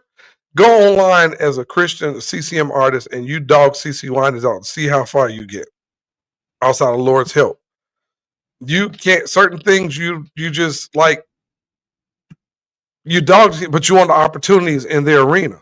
And I'm one of those people who look back, and I might be looking for a singer, I might be looking for a musician, but I go online and say, "Oh, this is what you said about them? Yeah, I'm gonna skip over you. I can't trust you. You talk too much." You bring, you like if we are with Fred and we out, that's time he trusts with all of us. And then I go and Zeke, they go on your page. You like, man, Marvin, and you Zeke never said this for you. Somebody in our circle, I'll say that says Marvin Sapp, blah blah blah blah blah. This man's guy. So now it's like, you want to work with me, but you saying people don't understand this industry is not that big. And when you try to get in it as a musician, or I've seen some of y'all dog out some of the people's most favorite musicians who are the MDs, and you dog them out and wonder why they don't give you a shot to play in the thing they in. People gotta think, man. People don't think no more, Zeke. People just talk. Yeah. They just talk. Yeah. That's like me saying, I want to play for Fred, but I dog Phillip out. I want to play for Todd, but I'm gonna dog Terrence out. I want to play at more APC, but I'm gonna dog out Zeke. People don't think no more. I want to sing. Those singers over there are trash. Or they get online and bash everybody who's nominated for something. How they get up there? How they get this? How he get this opportunity? How he ain't that good? I'll play better than him. And the whole while, I saw that happen in one of the I almost said the room, one of the rooms. They were dogging background singers who did a show for a major network. I ain't gonna say network. And as they were talking and bashing these people, man, the network was in the comments. And one of the ladies who worked for the network, the people didn't see. That's why people need to learn to shut up sometime. She was like, "What you didn't like about them? Oh, they blah blah blah blah. They tacky. Whoever picked them is an idiot." And you talking to the person, the talent person of the network. And I'll say it was part of somebody who's part of the whole BET Award situation. And you dogging her out, not knowing who she is. You talking to in the chat. So you don't like whoever picked them. They're idiots. I personally know somebody who worked there. I'm gonna reach out to them. We gotta get them fired. And you talking to the person who runs that department. Yeah, I people just call me back. I bet I get the next gig. I'm looking at the comment. Yeah, you're not gonna get it. You don't even know who you're talking to. And I inbox that person on the side. It was a guy, and it was a guy inbox on the side. I said, "Bro, I saw what they said to you." He said, "Yeah, they'll never work here. They'll never have an opportunity on these stages." He said, "I've already sent out an email with their picture and all their comments to everybody else, not just them, other music, live, other producers, production companies, TV stations, promoters, vocal coaches. Dude, this dude runs stuff. One of the people that run the talent part at BET, and that's who you cross and you trying to get over there. He don't know everybody. He sent the whole email out. Say, yeah, we ain't fooling with this person. Now the dude, people be on their thing. I tell you what, let's do this. Let's take a quick music break, and then we coming right back. I got a couple special guests back there. One of them, y'all know her, y'all love her. I think she's coming back. I don't got it on my screen, but because I got this other screen loaded up right here. But I think she'll be on here. And then we got another friend of mine that I asked to be here this morning, so he's gonna come on here with us as well, and we're gonna chop it up and chat. It's just so much going on. I'm just so excited. But y'all know I can't get through the week without playing this at least one more time. So y'all go ahead and jam one good time, and we'll be right back. Y'all jamming some good old Chicago house, and we coming back with Miss Rhonda on the rock and my man's Will Steve. Hey,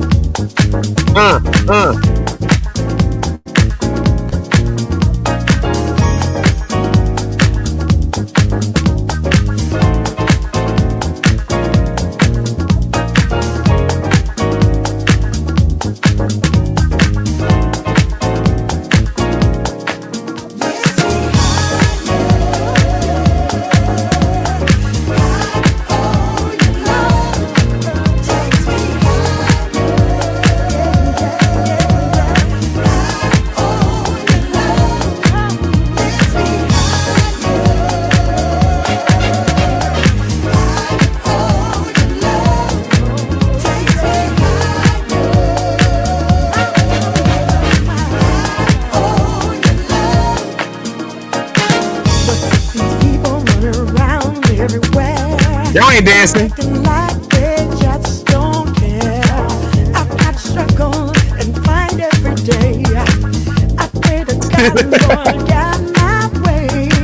Now people will try to use you to make you sad and hate on you. But what we need is a little love sent from heaven. Heaven above.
Y'all know what time it is. Come on. Y'all know what time it is. Y'all know what time it is. Y'all know what time it is. Hey, y'all, if you haven't done it already, y'all know what to do. Anybody that's new around here, and I don't think we got anybody new, but I don't know. You might be watching this in the replay. I'm about to do it like the millennials on YouTube be doing. Go ahead and smash that follow, subscribe button, and smash your notifications. Turn them on so you can see when we're on every day. You know, all that stuff like that. If you haven't done it, if you're not subscribed, please subscribe to us on the YouTube side or follow us on Facebook, IG. Of course, we don't go live on IG no more, but I just keep my name there. I'm going to figure out how to go live on TikTok. That's what I'm going to figure out. I mean, I know how to do it, but I'm going to figure out how to do it with this. It's not accessible just yet. But when it does, oh my Lord. Yep. I'm becoming a TikToker. Hey, y'all. Let's see here. I have not done this as well. There's another thing I need to do before I bring everybody back to the stage and all that stuff. But I want to keep the music going though. I like this song so much. I need to just like bounce this song out.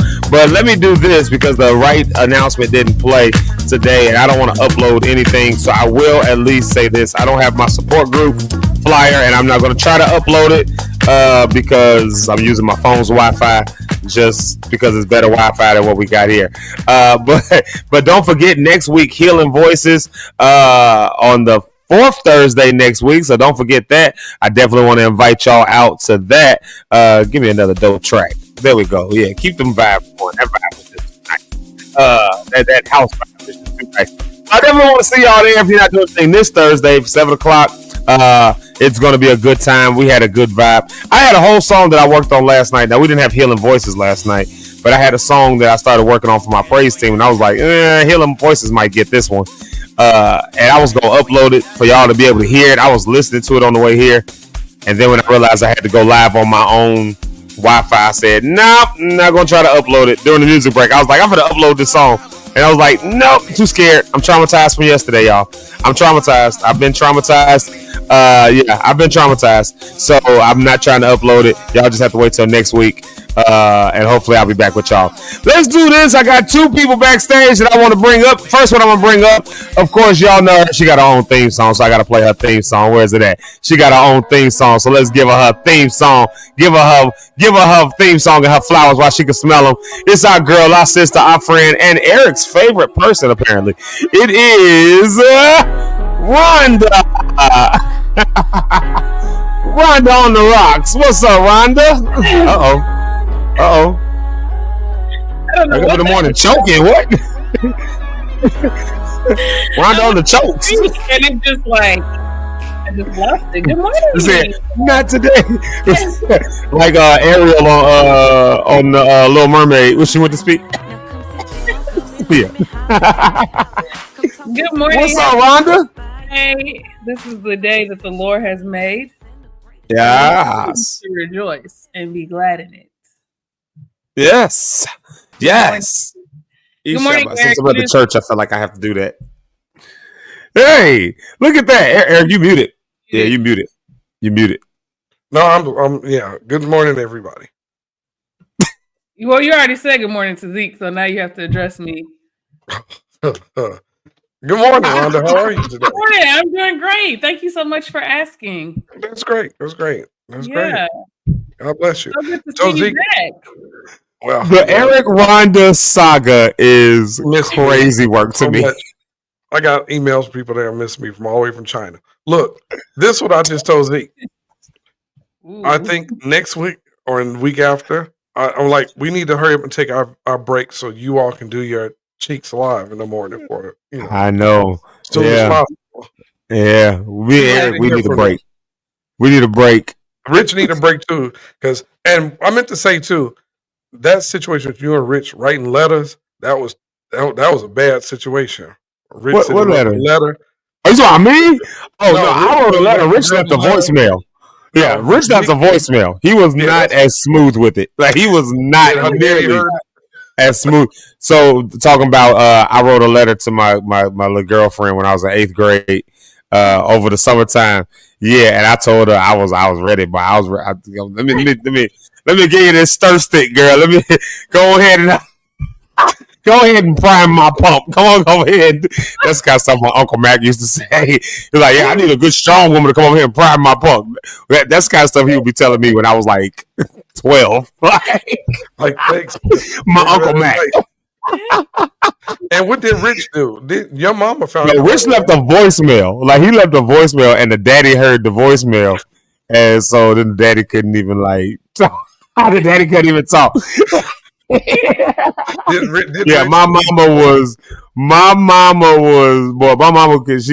was the one that had the grace in that situation. He took me for a walk and we had the birds and the bees talk, which I didn't need the birds and the bees talk. I understood the birds and the bees. I just hadn't done it yet. That's all.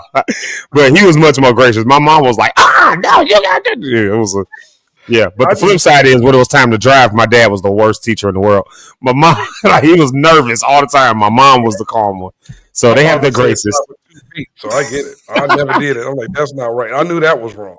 But it was just funny when I heard that about Rich and how the daddy heard the message. I know he wanted to die. He just said all what he was going to do and all that stuff. Right? He said, all I said was, I want to He said, girl, I'm with you. He said, I didn't say the word. I just said, And like, daddy was oh my God. I'm sure he little managed kids. So how has your journey been? How has your journey been since your surgery? It has been eventful. It's been very up and down. Today's up, so that's a good thing. Yesterday I ate an egg, which may not be a big deal, but huge it's a big thing. To me, and it was the best thing. When I tell y'all, I have never had something so good all the days of my life. It was so freaking good. And see, the thing with your all day to eat it. However, it was so good. I reheated that thing like 3 times. But how does it feel though? Because I know people that have had that surgery, and now you're at a place where you don't know what you can eat no more, right? No, every day is a trial and error. Like today, I bought like these little decaf coffee packs because I can't have caffeine yet. Right. So I bought these decaf coffee packs. I bought almond milk, and I put protein powder in there so I can have something that kind of like tastes like coffee, and it's pretty good. And I'm tolerating it pretty well. It hasn't made my stomach hurt, and which is a good thing because the actual pre-made protein shakes are out. They're just out. I can't handle them. Yeah. Yeah, well, it's good now you're getting that natural protein, especially with eggs and other stuff like that. So that's good news. This is good news to hear, y'all. Y'all gotta celebrate with Rhonda. Matter of fact, here I tell you what, we're gonna celebrate. Eric, you left something off your list. You had a list earlier, and I tell you what you forgot on your list. What? You might be on there. Oh, this. I was born by the blood of Jesus. You forget this song on your list, and you stick up. We're praising the Lord for Rhonda because Rhonda on the Rocks is eating solid food again. A whole lot of solid food, but she eating again. Y'all better praise him. Praise him for Rhonda, huh? Yes. Y'all, we are proud to hear that, Rhonda. That's good to hear that you got your food going on. So I tell you what, we're gonna do something. We're gonna bring somebody to the stage because we are proud of you, Rhonda. That's good because it's been a journey, quite the journey. But look at that, man. Yeah, I still see you drinking slow. I still see you like. Still trying to sip because honestly, like I still can't drink fast. I can drink a little bit faster, but the moment that I take like a gulp or something, I'm in pain. I really have to like. Mindful. When I tell you, I'll say this before you bring your other guest up. This is a full-time job. Like literally preparing my food or drinks, figuring out what I'm going to eat, calculating everything, making sure it is a full-time job. Setting alarms for like medicine and stuff that I have to take is a full-time job. But if anybody is considering this, please feel free to reach out to me. I'm happy to like walk you through. You know, I'm still very much in the journey, but I can walk you pre-op to post-op for sure. So. Yeah. Or they can just follow Rhonda Reimagine. I mean, you can reach out to her too, but I mean, you could also start it by, doing a little research first on the Rhonda Reimagine page. Yeah, you know, you can follow that. Pretty transparent on there, so yeah. Yeah. Well, let's bring it to the stage. Thanks for that reminder. I just went and added it. It's number 51 on my list. That song. I'm glad you reminded me. I forgot. We're like that dumb song Zeke plays every day on the show. Y'all do me a favor. I got a friend of mine that I asked him to come on. I was like, bro, I asked him to come on Monday, and then I forgot. Like, because again, if you need somebody to announce your program wrong, including my own things, if you need somebody to announce things wrong, forget that you're supposed to do it, and all of that, I'm your guy. So I said, we'll come back on Friday and just be on the show with us, and we'll talk about some of the stuff he got going on and all of that. So y'all welcome my friend. He's been here before. One of my friends, my homie. I've known him for a long time, like over 20 years. My God, I can't even believe I can say that out of my lips. That's crazy work. But y'all welcome my boy, my dog, my friend, Rhonda. You'll be glad to see this guy. Is Mr. Willie Chapman. I call him Westside Willie. There you go. Westside Willie. Hey. What's up, dog? Doing good, man. How y'all doing? Good, man. Welcome back to the show. Thank you for coming to hang out with us over here. You know, we just we just be here in the morning. We just, get on, do this little thing. We glad you joined in with us. We try to be cool like you. We not as cool as you are, but you cool from the west side. Cool like I got a funny story for you, man. You want to hear my funny story? Yes. All right. So I get up at 7:15 this morning, right? And I check my email. And I ain't see no email from you. I'm like, this man forgot again. So I go back to sleep. No, man. I had to get into the show so I can send you the link. I wake up at like 8:15. I'm like, he did send the link. Let me hop back. Let me hop on real quick. That's how we be. We done all did random stuff on the show. Eric overslept a couple times. Like, he was like, man, I literally just rolled up. I done overslept a couple times, rolled over like, hey, y'all, it's going to be one of them. Or I done got on at times when the show wasn't even on, like on a Sunday morning, like waking up like, hey, y'all, it's Zeke live in the morning.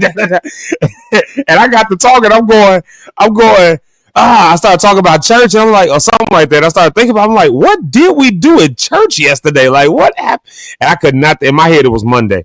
And I could not for the life of me think of what happened at church. And then Sticks came in the room. She was like, you going live? Today is Sunday, right? And I was like, oh, Lord, y'all.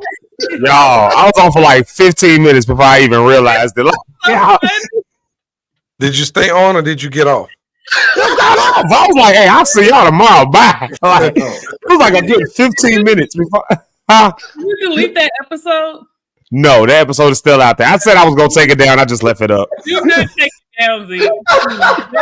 I just left it up. You were just talking away. I'm glad you did that because I got that notification that the show was live and I thought I was late. So I jumped up and I was like, wait, it's Sunday. I got back in the bed. And I thought it was funny, so I said, "This is gonna be funny when he figure out it's Sunday." Oh man, he was so just going. I am so sorry, y'all, for being late. Oh my goodness, I can't believe I forgot. He was so apologetic.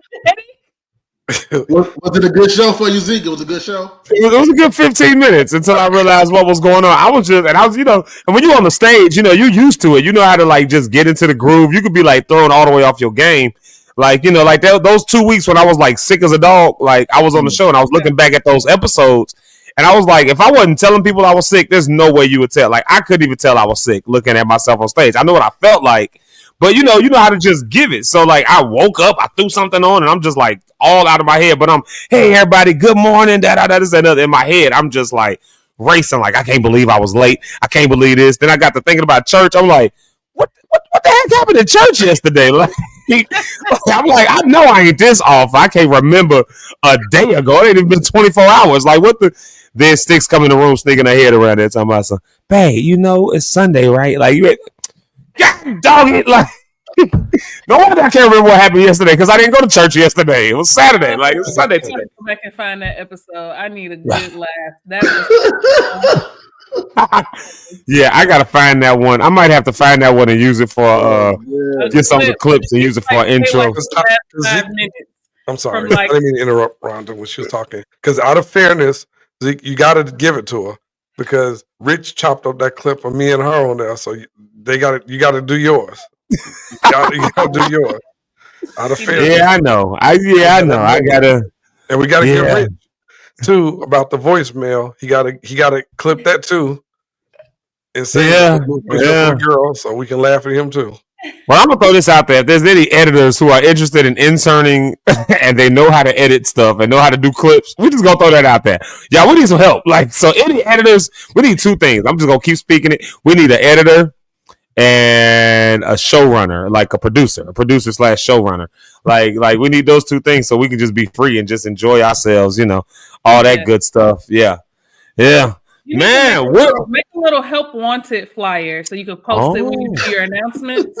No, this is true. Yeah, put it during the pre-show. Yes. Yeah. Listen, listen. You don't get it. Closed mouths don't get fed. We stopped doing sponsorships for a little bit, but I just put it out there one day and it happened right away. So it ain't quite happened that way with the editor and the. It ain't quite happened that way with this just yet. Because I put it out there before this still ain't happened. So. But it's going to happen. It's coming. I believe it. Hey, y'all, look here. This is Pastor Jeremy Sanders is on with us. He's there. And, yesterday we had a great dialogue with Rhonda on the Rocks. Will, can you believe this? Rhonda's never seen Martin until now. Wow. Like, I know. I kind of want to go, watch it with her. Just to see. That was crazy. When I saw that, Martin, I said, she must be talking about something new because she couldn't be talking about something.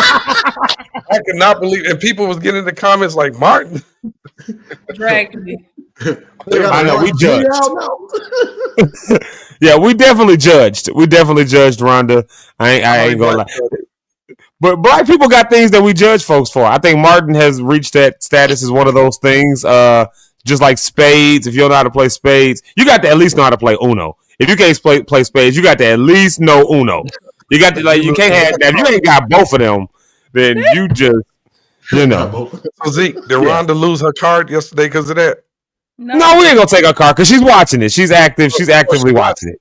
She said, "Oh, I've never seen it, never watched it." Then she would have lost her card. Well, you don't get. I wouldn't say she would lose her card. It would just be you just get a demerit on her card or something like that. Certain things, your card is gone. Just like if you've never seen Boys in the Hood, your card is gone. What? It's like Boys in the Hood is a black staple movie. Yeah, I've seen it, but you know what? I like that. I've never seen Friday in my life. People are like, what? You never seen Friday? No, if somebody says that. Oh, I was going to say, wait, hold on. Right, why you wait a minute? No, they lose this automatically if you ain't never seen it. Eric, you would lose your black card just based off of your diet. You don't eat most black food, so like what? If we're gonna start taking cards or giving merits. Wait a minute! You said chicken and watermelon. That's black food. I eat sweet potato pie. I eat macaroni and cheese. I eat everything, but I don't like potato salad. That's trash. Well, Rhonda don't like potato salad either, though. So y'all in agreement on potato salad. I thought you said you did. Oh no, you don't like banana pudding. Banana pudding, correct. It's probably Jeremy Sanders that don't like potato salad. We have questions about his black card. I've got questions. I've got questions. I'm not saying I'm taking it. I'm just saying it's up for review. That's all I'm saying. It's up for review. It's crazy. Yeah, I ain't saying we're gonna take his card. I'm just saying, it's just up for review. So speaking of black cards and all that stuff, Will, you got some amazing news you just told me and Rich the other day, and we want to celebrate that with you. Yeah, I mean, if you want to celebrate it with the people, I'm just, I'm just putting your business out there. Not telling my news, man. I know you want to tell it on Monday's show, but you ain't have me on the show to tell it. I know, right? I be telling people stuff. Plus, I'll tell it wrong. Yeah, like I said, I'm your guy. If you want any information to be announced with incorrect names, locations, and times, I am your guy.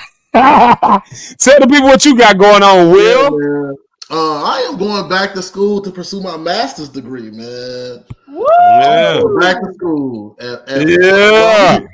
At 41, I'm going back to school. Hey, ain't nothing wrong with it. Pray for me, son. Yo, low key, I remember we was at Olivet, undergrad, and one of the girls who I went to school with through grammar school and high school and all that, like her mom was in our classes. Yeah, she was an undergrad with us, and she was there all day. I think I remember. Yeah, Miss Crystal. Yeah, oh, not Miss Crystal, but yeah, Crystal. I'm sorry, yeah, Crystal. Yeah, she was in our classes. Yeah, she and she went back to school. She was in her 40s. That first off, let's consider this, because in my head, you know, of course, she was old. Like when she was. Yo, y'all remember? Shout out to Dave. I wonder where he is. He was 27 and he came back to Alabama. We was like, "Dang, nigga, you old. Like you are old man." What are you doing? He was right. He was 27 years old, and we was calling him an old man. We was like, "Yo, old self, why you so old in school, bro?" Right now at 40, it's like looking back on it like I wish I was 27 again. I wish I could do this. Bro, man, look. Wait, Will, I gotta ask you this question, Will. Yes, Have you been called Unc? Every day. I get called that every day. I know you're like, wait, when did I become Unc? Bro, every day. I be looking at these kids like, man, I have to like questioning myself, like, am I old? Like, how did you feel when you first?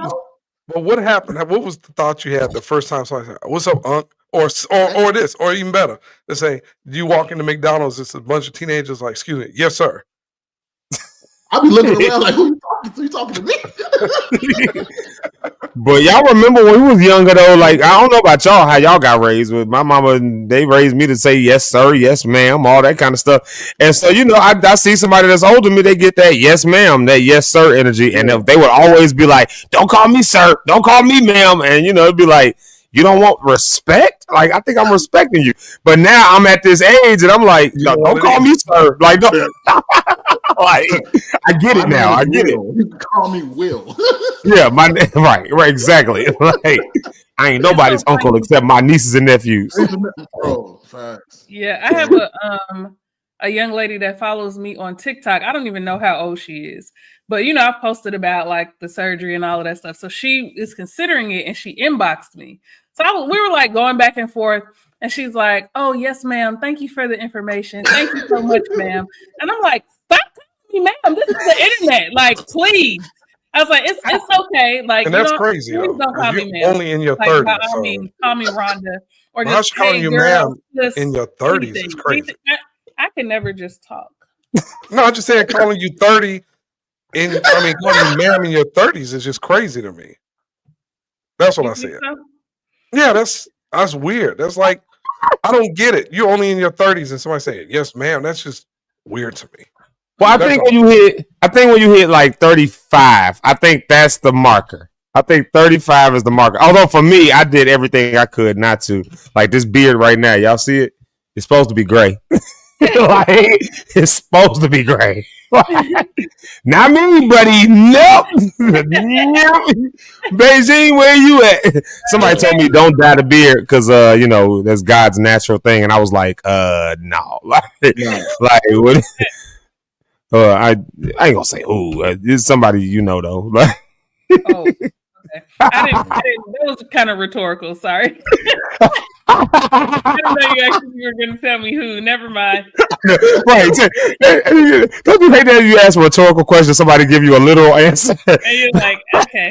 You know the worst place that happens is church. Like when a preacher would say something like, "When was the last time you were?" We used to have this dude. Shout out to Ron Cheeks, miss him dearly. He used to be laughing. He used to be all in the sermon. My dad would say something like, you know, because when was the last time you did something that you knew God was going to be upset with you for? He'll say something like, "Last night, I was doing last night." You're like, nigga, this was not a question and answer segment of the sermon. This was not a come down to the microphone, come to the floor and confess your faults. It was a rhetorical question. But you know, the other questions in church, the things that make me mad is when people try to answer before you say it. Like a preacher, the praise go up, everybody holler, "Bless go down." He like, "No, God will move in your life." He got a whole different, you know. Man, when the praise go up, somebody holler, "Bless him now." Like, no, I was gonna say was God's favor comes on your life. Somebody trying to holler out the answer. I hate that. And then when they not going where you going, That's funny to me. I laugh at people all the time at church. I can think of like 3 people right now at church. I can think of like 3 people right now that they do that all the time. I'll be like, just shut up, Jay. You just you 0 for 6 right now. Just let it, like in a successive row. Like just let it go. Just let it go. The pastor say, "But favor ain't," and they go holler fair. He's like, "No, favor is not for the unbelievers. That's for the believers." It's like they take a conversation. Your boy do that. Zeke, I got that from me and Fred. We used to do that. He was starting a line and we were trying to ask me, like, no. But I'm saying it. But I hate when people do that in church, man. That's aggravating too. Because you don't know where God is taking this pastor to go. Just like you. We're just used to saying, like, that makes sense. If someone says faith without works and we say dead and they like, no, faith without works and they say something else, it doesn't make sense. So like we're used to certain calls and responses. You can't blame the people for that. I blame them because you're trying to you think you know what, like she said, faith without works, everybody is dead. No, Pastor, no, it's part of the calling to God to get you to the next level. It's like you don't know where I'm going. But I get what you're saying. Certain things are cliches. I just think we do that so much in church. If that happened, I would leave that church because you try to make a fool out of the flock. Is that what? If I was a pastor, I would do that every Sunday. That's why I holler out. Exactly. Favor of God. It's all my life. No, that's not what I was going to say. I was going to say, I would do that every Sunday. I would probably have just me and my wife would be there. That'd be a real thing. Well, Will, the people are congratulating you. Pastor Jeremy Sanders, all the way down in Houston, says congratulations, Will. Jamaica Lachey, world famous singer and actor and producer and director and creator of the View from Here. Yeah, voiceovers and stuff. She's saying congratulations, bro. My mother said a thing. She said, Will, congrats, sir. You'll find them knowledge. Oh, find the knowledge. That's what she was correcting when she said the. You'll find the knowledge is easier and will confirm your experience. Many of us have done it when we're older. I finished my BA in 1981. I cannot read or talk today, y'all. I finished my BA in 1981 and went back for my MA in 2021. So she got a bachelor's in. No, wow. Was that 30 years difference? 2001, not 2021. Oh, did I say 2021? Yeah. So, okay, I read it and still read it wrong. Again, everybody. Hold on. Let me center screen myself here real quick. If you need anybody to announce your events and say all the wrong information, I'm your guy. I will say the wrong thing. I will give the wrong date, the wrong time. I'll even call it the wrong name. I'm your guy. Yeah. So there you have it. Oh, yeah. So, Will, you in for a thing. Yo, hold on. Time out. Wait a minute. Eric, hold on. Eric, look who it is. Look who just jumped on here. Look at the comment screen. Hey, what up? Yes, little Nick. What's up, man? Where you been? Where you been at, man? Where you, man? No, you need to go see us. Now, I think he raps now. NBA something. Yeah. No, I don't know. Again. Well, it could be. No, that's his name. His stage name, I think, or something like that. Yeah, that's don't get me lying. If you need somebody to get all the wrong information. You don't want to say whatever it is, Zeke. Do not. No. Let him put his name. You say NBA young boy, like that's somebody that's already out. So. Right. Whatever your name is, put it in the comments. Do not please. I just know it was Dominique. That's what I know. Dominique played for us. We went to Michigan City. I remember that gig. I was sick as a dog. Speaking of being sick and having to take stage, I remember being sick as a dog. Paul and them had to pick me up from my apartment because they was like, Zeke, you cannot drive.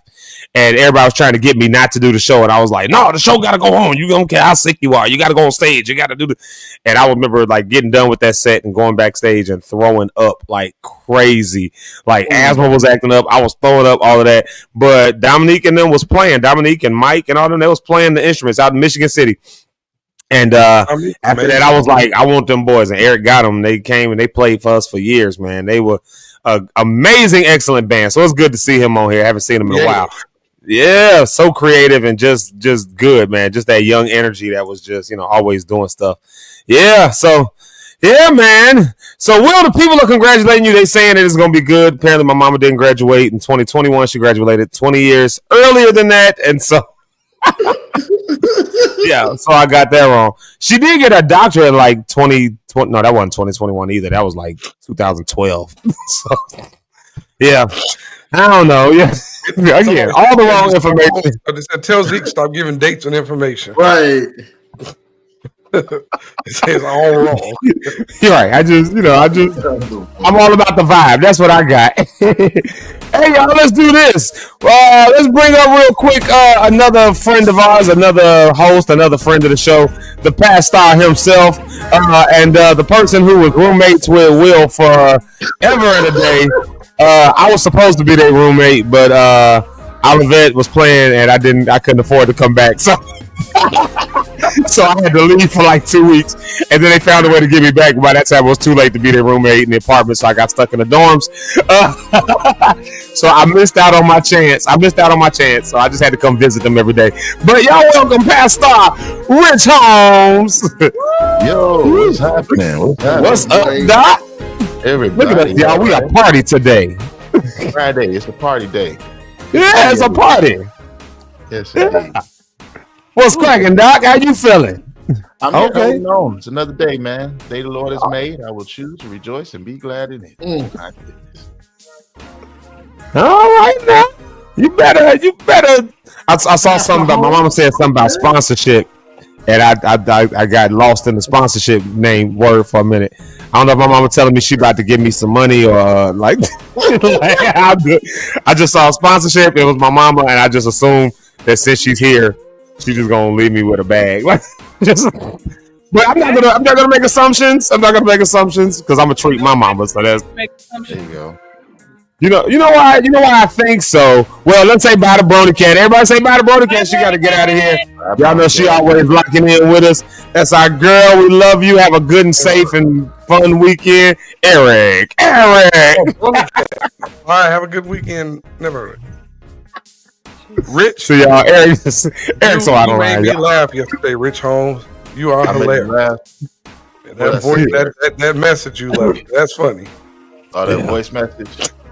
Yeah. Y'all ain't never did nothing like that before. Me and Rich can't be the only people in the world that ever got a little fast and managed. Will, I know you've been managed. You had that been. You was Will C. Now, Will is actually a saint, y'all. Will is actually. Listen, I didn't start talking to girls for real until like end of high school, early college. So I was still thinking I was gonna make it to the NBA until around that time.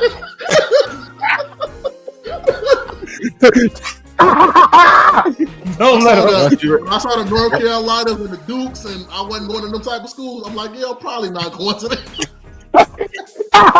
You just started talking to girls. I heard Olivet was the only school that was going to take me to go there. All right, I'm probably not. You know what's crazy? You just said a thing though. Like our school, so like my mama just said, Olivet in the house, ONU in the house. Yeah, everybody on the screen has been to Olivet except Eric. All of us. 3 of us graduated. One of us said FDR, and the other one dodged the bullet. So Eric, you the one that dodged the bullet. But I tell you what though, you said what, Eric? I would have got kicked out anyway. You might have. No, I would have said what I said. You might have got in trouble, Eric. Everybody in there would have been offended. It would have been a whole racial riot. I actually wonder, how would Eric have done at Olivet? Like, based on what y'all know about Eric, how do y'all think he would have done at Olivet? Like, Eric would have been with the Brotherhood.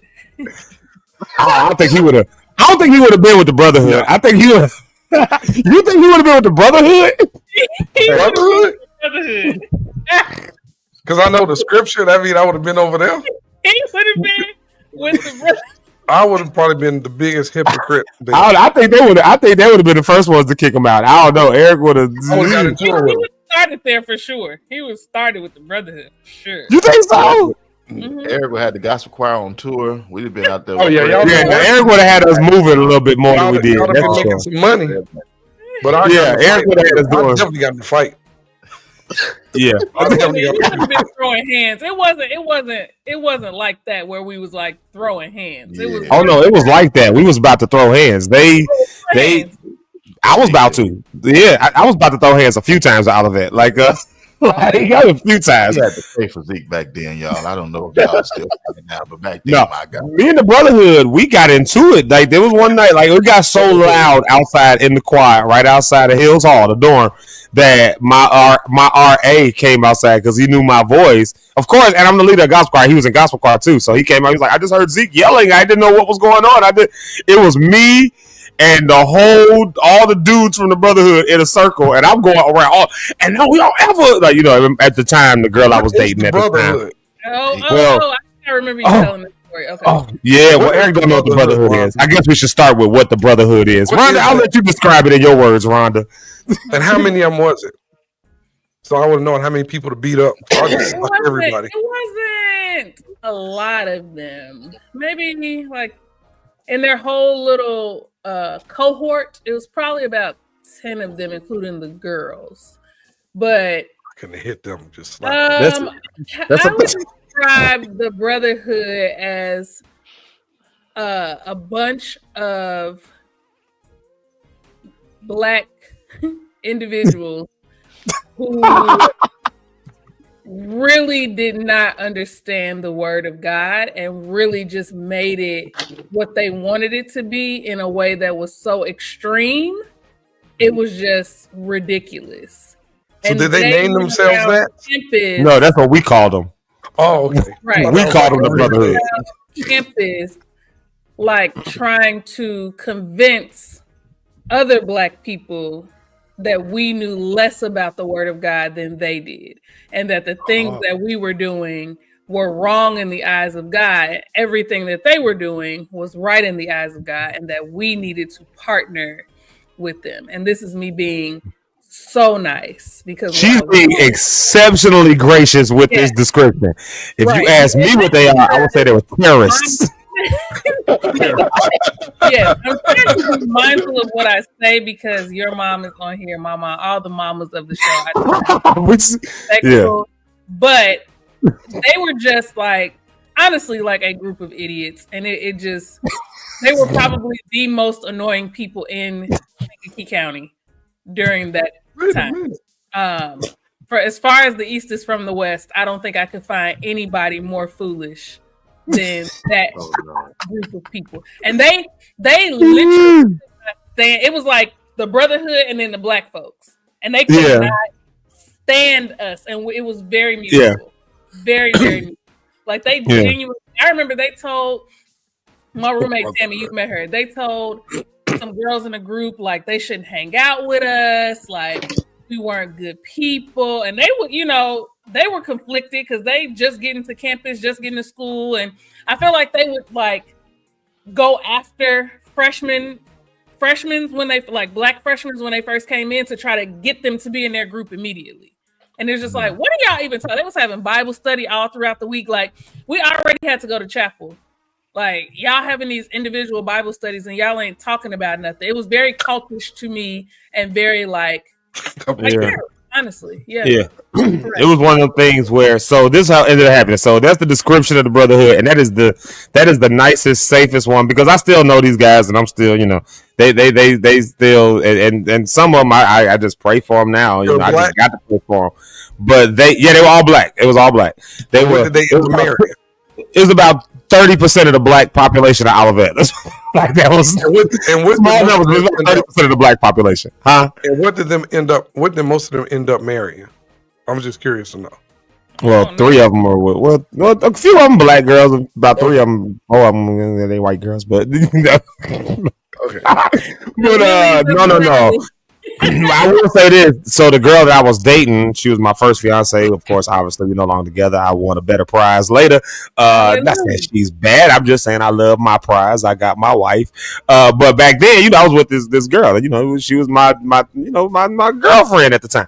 And so they had some meeting with her, like the girls from the Brotherhood, the sisterhood, I guess. They had some meeting with her about something. Probably had something to do with me involved. And so I know me. I think it was me, Will, Rich. Like we were standing in not Larson. What's the cafeteria building called?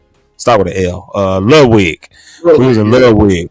and we were standing in the hallway. We just talking. We just, it was nighttime. We just talking and just being goofy and all that or whatever. And so I see the girls, like the group of girls that she was with, come walking past. I mean, ain't think nothing of it. I'm thinking, okay, now she done just went to, my girl now. I'm thinking maybe she just went and did something else. Maybe about 10 minutes later, she come walking through like pissed off, like she walking through like mad, go straight to her car, like right past all of us and everything. So I'm chasing her down and I'm going like, what is wrong? What is happening? Like da. And then so she told me what happened. Like, so I go back over there.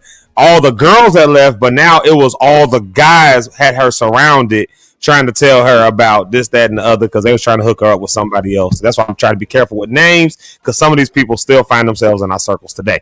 And so so they tried to hook it. So that I lost it in that moment. I was like, don't y'all ever call yourself a bunch of dudes, go call yourself being around my girl. I'll whoop all y'all. I don't give I was going off. You should have socked going off. It was like 10 dudes versus me. I just want y'all to think of hold on, E. As Zeke is going off, I want y'all to think of this in your mind. I want y'all to think of the Kirk Franklin cussing out his son. And that's Zeke right there. Very good example. Think of that, it was very much like that. I'm talking like at nighttime. Right there, that's it. Listen, I'm in their face. Like if it would have gotten to a fight, I would have got my tail whooped because it was like 10 of them. Like there's just no way I would have won. Like there was no way I would have won that fight. But not in that moment. You couldn't tell me because you don't mess with that. Let somebody talk to my wife all out of line and see if y'all don't see this. All of this. Hey, y'all, welcome to Zeke Live in the morning. See if I'll flip. You say something out of line to Kenyatta. Say something out of line to Sticks. I didn't cuss nurses out. I didn't cuss doctors out over her. Like listen, I go for mine, and so it was the same energy back then. Yeah, that was the brotherhood. What do you say? On this journey, we're praying for you, Doc. That's all, man. We just a righteous indignation. That's all. That's all I'm saying. A righteous indignation. Now, repeating, Doc. It's all right. So, Rhonda, did you have run-ins too? Yeah. You said who? Did Rhonda have run-ins with them too? Did they call themselves coming at you? Listen, nobody touched or talked to Rhonda any kind of way, and all knowledge. People. This is true. Around Rhonda. Okay. These guys that's on this screen right now, like Rhonda's like our little sister for real. Like y'all, I don't think y'all really understand this. Like we was like so overprotective of Rhonda, like because Rhonda was. She don't mind me saying this. She was 16 when she came to college. Like so, the moment we found that out, it was like, oh no, ain't nobody saying nothing to you, no. Like, and of course, everybody in college 18 and up. So it's like, no, you try to talk to her, nah, bro, no, not that one, no. Somebody would say something like, "Oh yeah, Rhonda, such and such." Hey, shut your mouth. Like, I mean, we was like the energy about Rhonda. Hold on, we ain't talking about Rhonda right now. Okay, reimagine in about 10 years, maybe. But no, we're not talking to Rhonda right now. I don't you get upset with us. 10 years. To yell at and argue with, it was us. So yeah. Me and Rich wasn't going. We already knew what time it was. We wasn't going. Like we was like. So Will. Did they run in with you too? Yeah, so my story with the brother is a little different because Rich told me from the beginning, like, Will, I don't think these dudes is it, man. But I wanted them dudes, I got to see it for myself. You know what I'm saying? So I went to 3 sessions with them. And I think Colt is definitely the vibe that it gave, bro. They was telling me, like, you got to be here at a certain time on certain days. You know what I'm saying? Like, if we call, it was like, oh, I can't do this no more. Absolutely not. I'm at the Rich. I'm like, bro, I'm sorry, bro. He was right, man. I can't. Yeah. I've never been in an apartment with Rich, like, bro, I'm sorry, bro. That's exactly what it is, bro. I apologize. I was going to let you tell that. Yeah, Will. Go ahead, Rich. I understood the agenda and the assignment. I just think the approach was a little off. But they were really trying to do modern day apostles, I think is what they called themselves. And really showing that in today's age. And I think you're right. They did call themselves that. Yeah, I remember. It just you're right. The way they approached and did it, I couldn't rock with. Who appointed them to do that? Very tone deaf. Yeah, my prayer is for Israel. My prayer is for Israel because they have a zeal for God, but not according to knowledge. Very zealous. They were very zealous. You know, and I think that as adults now, we can look at it in hindsight, and I think they would even look at it in hindsight now, all of them, and be like, yeah, we was wilding out for that one. I mean, most of them, the vast majority of them now will be like, yeah, we was wilding out for that. So that's why we're trying to be gracious with it.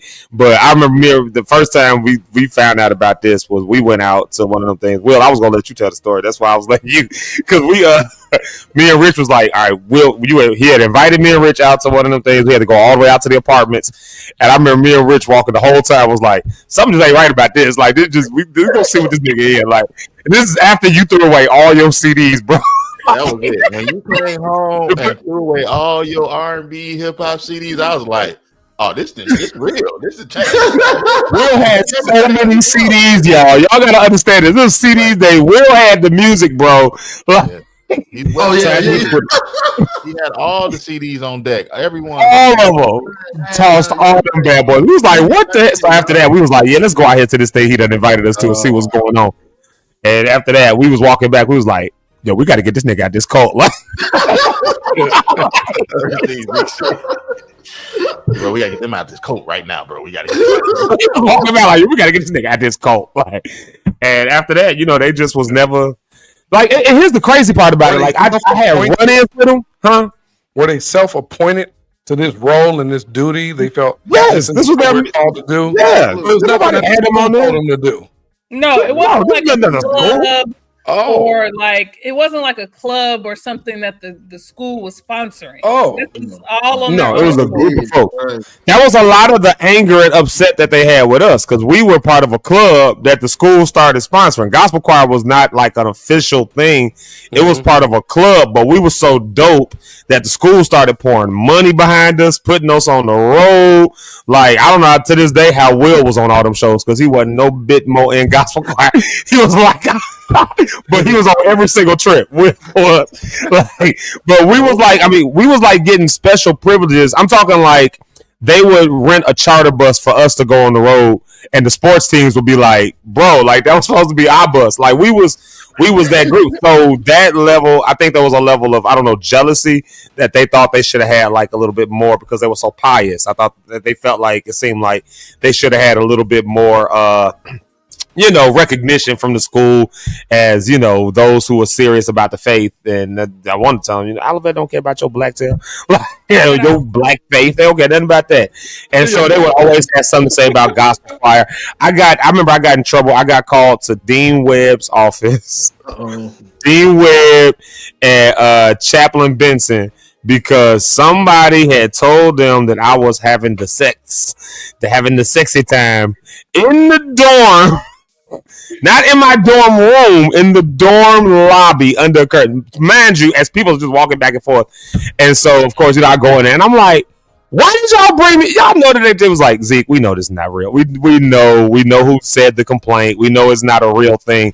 Just be mindful. You know, we had a whole conversation. Just be mindful because people, and it was a real, you know, it was just a real life conversation. You're on stage a lot.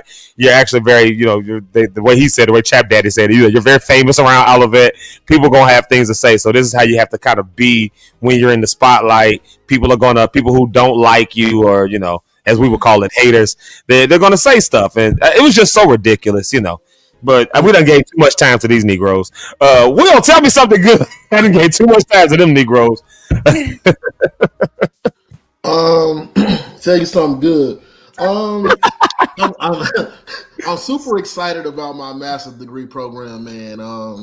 The degree will be in urban community studies. So I didn't even know this was a thing, right? So I was talking to my uncle, and he works at Northeastern Illinois University, and I was just he told me he went back to school, and I was like, you know, I'm interested in going back, but I really don't know what I want to study. And he was just going through some of the things that you can study as a master's degree, and when he said urban community studies, I'm like, oh, okay, let me look into that. So I went on their website, I looked into it, and it's a super dope program, man, and I'll be able to use this with what I'm already doing in North Lawndale in the hood to, you know, give my young people better knowledge of how urban communities came to be, where, you know what I'm saying, like the black migration and things of that sort. So I'm super excited about it, man. I'm super excited about, you know, getting that knowledge and then, you know, taking the knowledge and then bringing it back to the hood for, you know, other people in my neighborhood to kind of understand how urban communities came to be. So I'm just super excited about it, bro. I ain't gonna lie. Yeah. Yeah. I got some more good news. I got some more good news. Come I think on. y'all know, but other people don't know. And it's free. I ain't paying nothing. Period. Yeah, that part. Come Come on. Clap it. Oh, shoot. Lock Not clap that it. T. What is it? Lock Lock it. it. Yeah, lock that T. Messing my own statement up. Still messing my own thing up. God dog it. Yeah, lock it. Lock it time. Yeah, I'm just gonna start doing that. Lock. Just lock it. Just Lock it, guys. Lock it. Right. Lock it in your brain. Lock it. You do all kind of gestures that ain't got nothing to do with it. Lock it. Right. Lock it. Y'all remember that dance? Why we stop doing that? Well, that's a big news though. Like getting a free degree. That's like, man, listen. We done went from being the slave to the master, boy. I tell y'all, we some educated folks on here. These educated folks. Yeah, Ronnie, you got like 3 masters, right? I have 2. Yeah. Two masters. Okay. What advice you got for Will? Yeah, Rhonda's she's a smart woman. What advice do I have? I will say I enjoyed my master's programs more than my undergrad for sure, because it's so focused on what you want to do. You find more enjoyment in your classes and things like that. I don't know if it's online or in person, but if you have the option to be in person, I just like the community. It's a really, really good way to network and possibly bring like money into the program that you're working in, because everybody's kind of after the same thing. So any opportunity that you get to network, I still am friends with a lot of people that I did my master's programs with.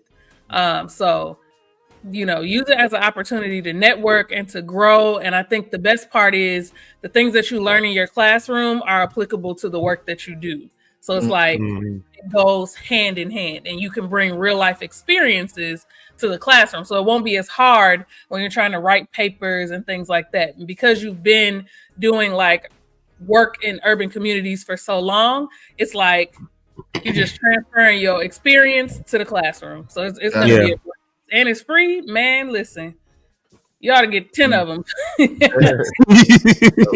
Just y'all got any more of them master's degrees? Y'all got any more of them master's degrees? I finished the other one already. No, that was a blessing. I think Rhonda just to put some encouragement in you, man. Like, you've been blessing me over these last like 6 months, like tremendously, like especially like absolutely just encouraging me to like get out there and get fit and just seeing your journey. Like, you've been pushing me. So I want to say thank you so much, man. Yeah, absolutely. Oh, this deserves a good track behind it. Hold on, this is good. This deserves a track. This track make Rhonda cry. You gonna make Rhonda cry? I'm not deep. Oh God. Rhonda's gonna cry. Keep talking, Will. Keep talking. Rhonda gonna cry. We're gonna see if we can make Rhonda cry by 10 o'clock. Let's go. Rhonda crying in the morning. Your podcast, you just doing it because you enjoy it, but you are blessing a lot of people, man. Like, just keep doing it, keep going after it. So you are blessing a lot of people. Why did you do this? Because you need to hear this encouragement. That's why. You need to hear this encouragement. That's why. It's been great, man. Like I said, it's been blessing a lot of people. Like I said, you may not see it, but like, you are blessing more people than you know. Thank you. Absolutely, no doubt. I ain't think that's all I got. Will, see, we gonna cry. Y'all look at that. We did it in 15 seconds. Keep the song going. The crying song. Keep it going. Because that does make sense, Will, because how many women are watching her journey and now they're encouraged to do their own? From watching her be bold enough to say, this is what I'm dealing with, opening herself up. Now it's thousands of women, possibly hundreds of thousands of women who are watching what she's doing and saying, I want to feel better about me. She did it, I can do it. So she's already getting message. So you have women all over the world who's looking at what she's doing saying, she did it. I want to feel good about myself too. She was confident before the surgery. And now where she's going. So I get the Will. A lot of women are being inspired by her. Absolutely. And don't necessarily men too. Yeah, men too. Just keep going. Like I said, you're blessing more people than you know. Just keep going. Turn the music up, Zeke, so she can cry some more. There's a good crying moment right there. Just let her have us in the screen so she can read. You're right. You're absolutely right. There it is, Rhonda. Y'all look at that face right there. Y'all look at that face. She is encouraging in the world. Look at her. Yes, absolutely. I love it. That is awesome. You are valuable. You know, I can tell by the way people respond when you come on the show. Though that's when you come on the show, people be like all the hey Wanda with all the exclamation points and emojis, and me and Eric we be working hard for an hour, and then oh hey y'all, good morning, good morning to the mamas. You don't get that. We get GTH. Right. That's what we want to tell us. Right. GM y'all. No punctuation. GM y'all. Glad to see you, I guess. Rhonda, come on. Oh my God. You know, that's the mark of someone who's having impact and influence on somebody. I mean, even with Will being here, I remember you did the Rhonda on the Run challenge. I loved that challenge. That was great. And it made me kind of put some stuff down and all that. But I remember Will, he's here. He was doing his run and all that stuff like that. He was hitting the treadmill and the track and all that stuff. He was like, "No, I'm doing my Rhonda on the Run challenge." And I'm look at that. So, do my own challenge though. I literally have my own challenge where I'm trying to walk 100 miles by Labor Day because of what Rhonda put out there. You know what I'm saying? She put it out. Oh, wow. I'm doing my own thing. So interesting. I would have did it though. You know what I'm saying? It took her to say no, we need to challenge ourselves. All right, I need to challenge myself. So I appreciate it. Now that's interesting. 100 miles by Labor Day. Huh? Where you at with it right now? The summer though. So I'm down to 20. I only got 20 miles left to go. All right. Whoa! Lock that. Yeah, that's what's up. Do it. I mean, lock that. Yeah. That's what's lock it. Lock that. Start doing old crunk dances. Talk about some lock that. Right. What happened to the crunk movement? Yeah, that was it. Boy, that was what an era, right? Crunk dancing. What an era. Remember they brought trumpet to the church? Did y'all get trumpet in the church? Yes. Yeah, we got it too. We definitely. We did the Harlem Shake. Y'all remember the I said little Bow Wow. You just don't know the way you move so fast. The girl so low. I mean, right through my life. Will was the greatest Harlem Shaker of all time from Chicago. Will, you did used to Harlem Shake all the time. All the time. To anything. That was a great time to be alive. That's all I gotta say. I remember the one I remember the most back in those days in school when we met Akinyele. Shout out to my dog Akinyele. I went to high school with Akinyele. Yeah, you don't remember Akinyele being at Olivet? You was there when you were there. I don't know why I don't remember that, but I went to. You told us you were at Olivet. That's how we. Akinyele used to live on the next block, literally. So we used to ride the same bus and everything. Got you. Yeah, no. He definitely was there for like a week, and he was like, "Yeah, I'm going back to Illinois. I'm going back to University of Illinois." He left U of I, came to Olivet, and then after like 2 weeks, he was like, "Yeah, I'm going back." But he came in with that dance. He was like, we was doing something. We used to be dancing around and doing stuff. And he came in with doing all this stuff. He was like, "Bro, what the heck is that?" Like he was like, "That's like the thing, man. Everybody be doing that." We'd be like, "Who does that?" Like we had never seen that before. And then give it a year, and everybody was doing it. So we used to call it the Akinyele. Like, man, I'm gonna beat you up, nigga. What you got? Oh my goodness, yes, good times. What an era. I'll tell you what, y'all. It's 2 minutes till 10, and I gotta go get a funeral going. Not get the funeral going. Well, I mean, I'm just doing the same, but apparently it's just a wake right now. I could have did this whole show from home. Made it in. So many things I could have said right there, but I'm gonna let it go. There was just so many one-liners to go, and I just said, "No, I'm not gonna." Come on, you gotta give them the one-liners. Now you gotta go down the line. Like Eric had a list earlier. You gotta go down the line with the one-liners. I will. Just that whole sentence. You come on. So much in there. The wake, the down. It's a lot. But yeah.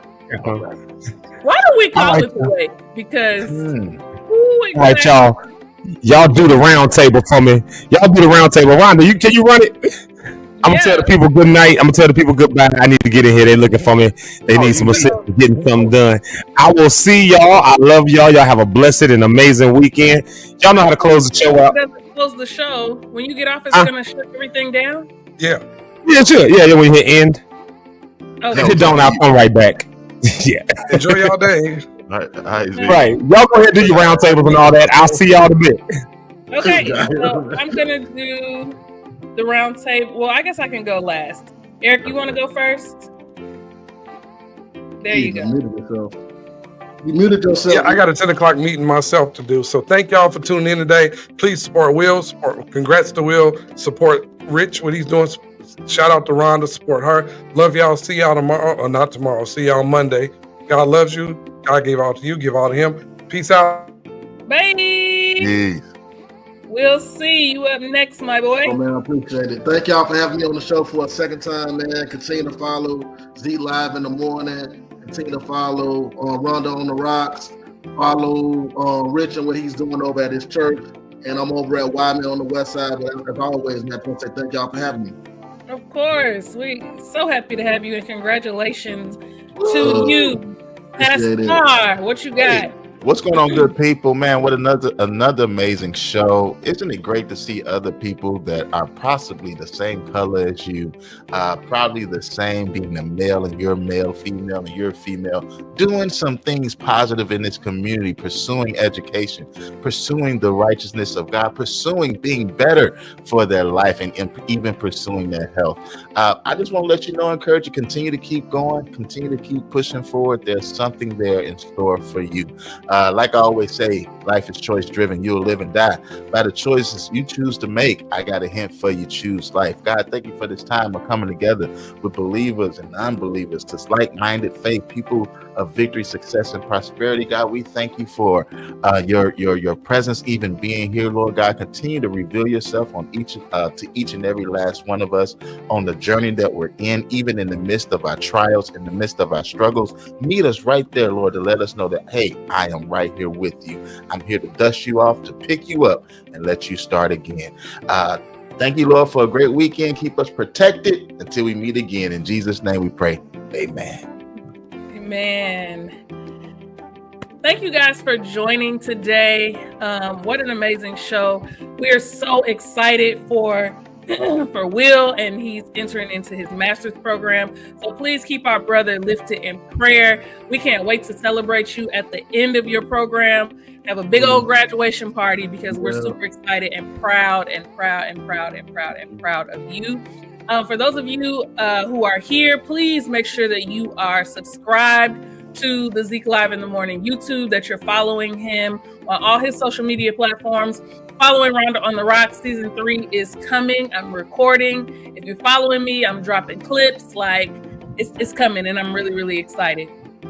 And so we will see you guys on Monday. Thank you for joining us.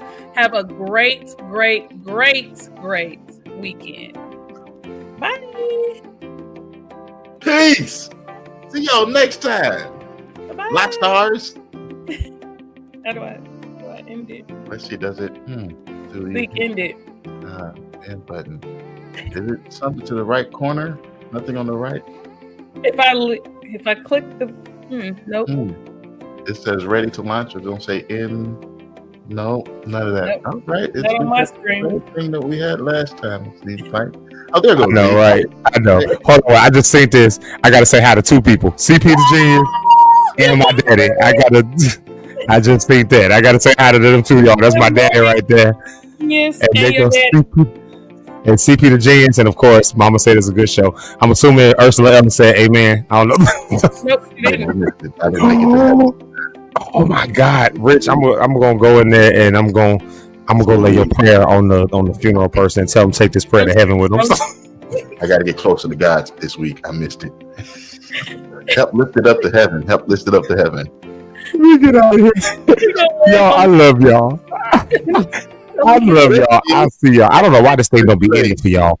Yeah. Let me go into this funeral. I'll holler at y'all. I don't know why it don't be working for y'all. I'm glad I came and looked. I'll see you. Right. Peace out.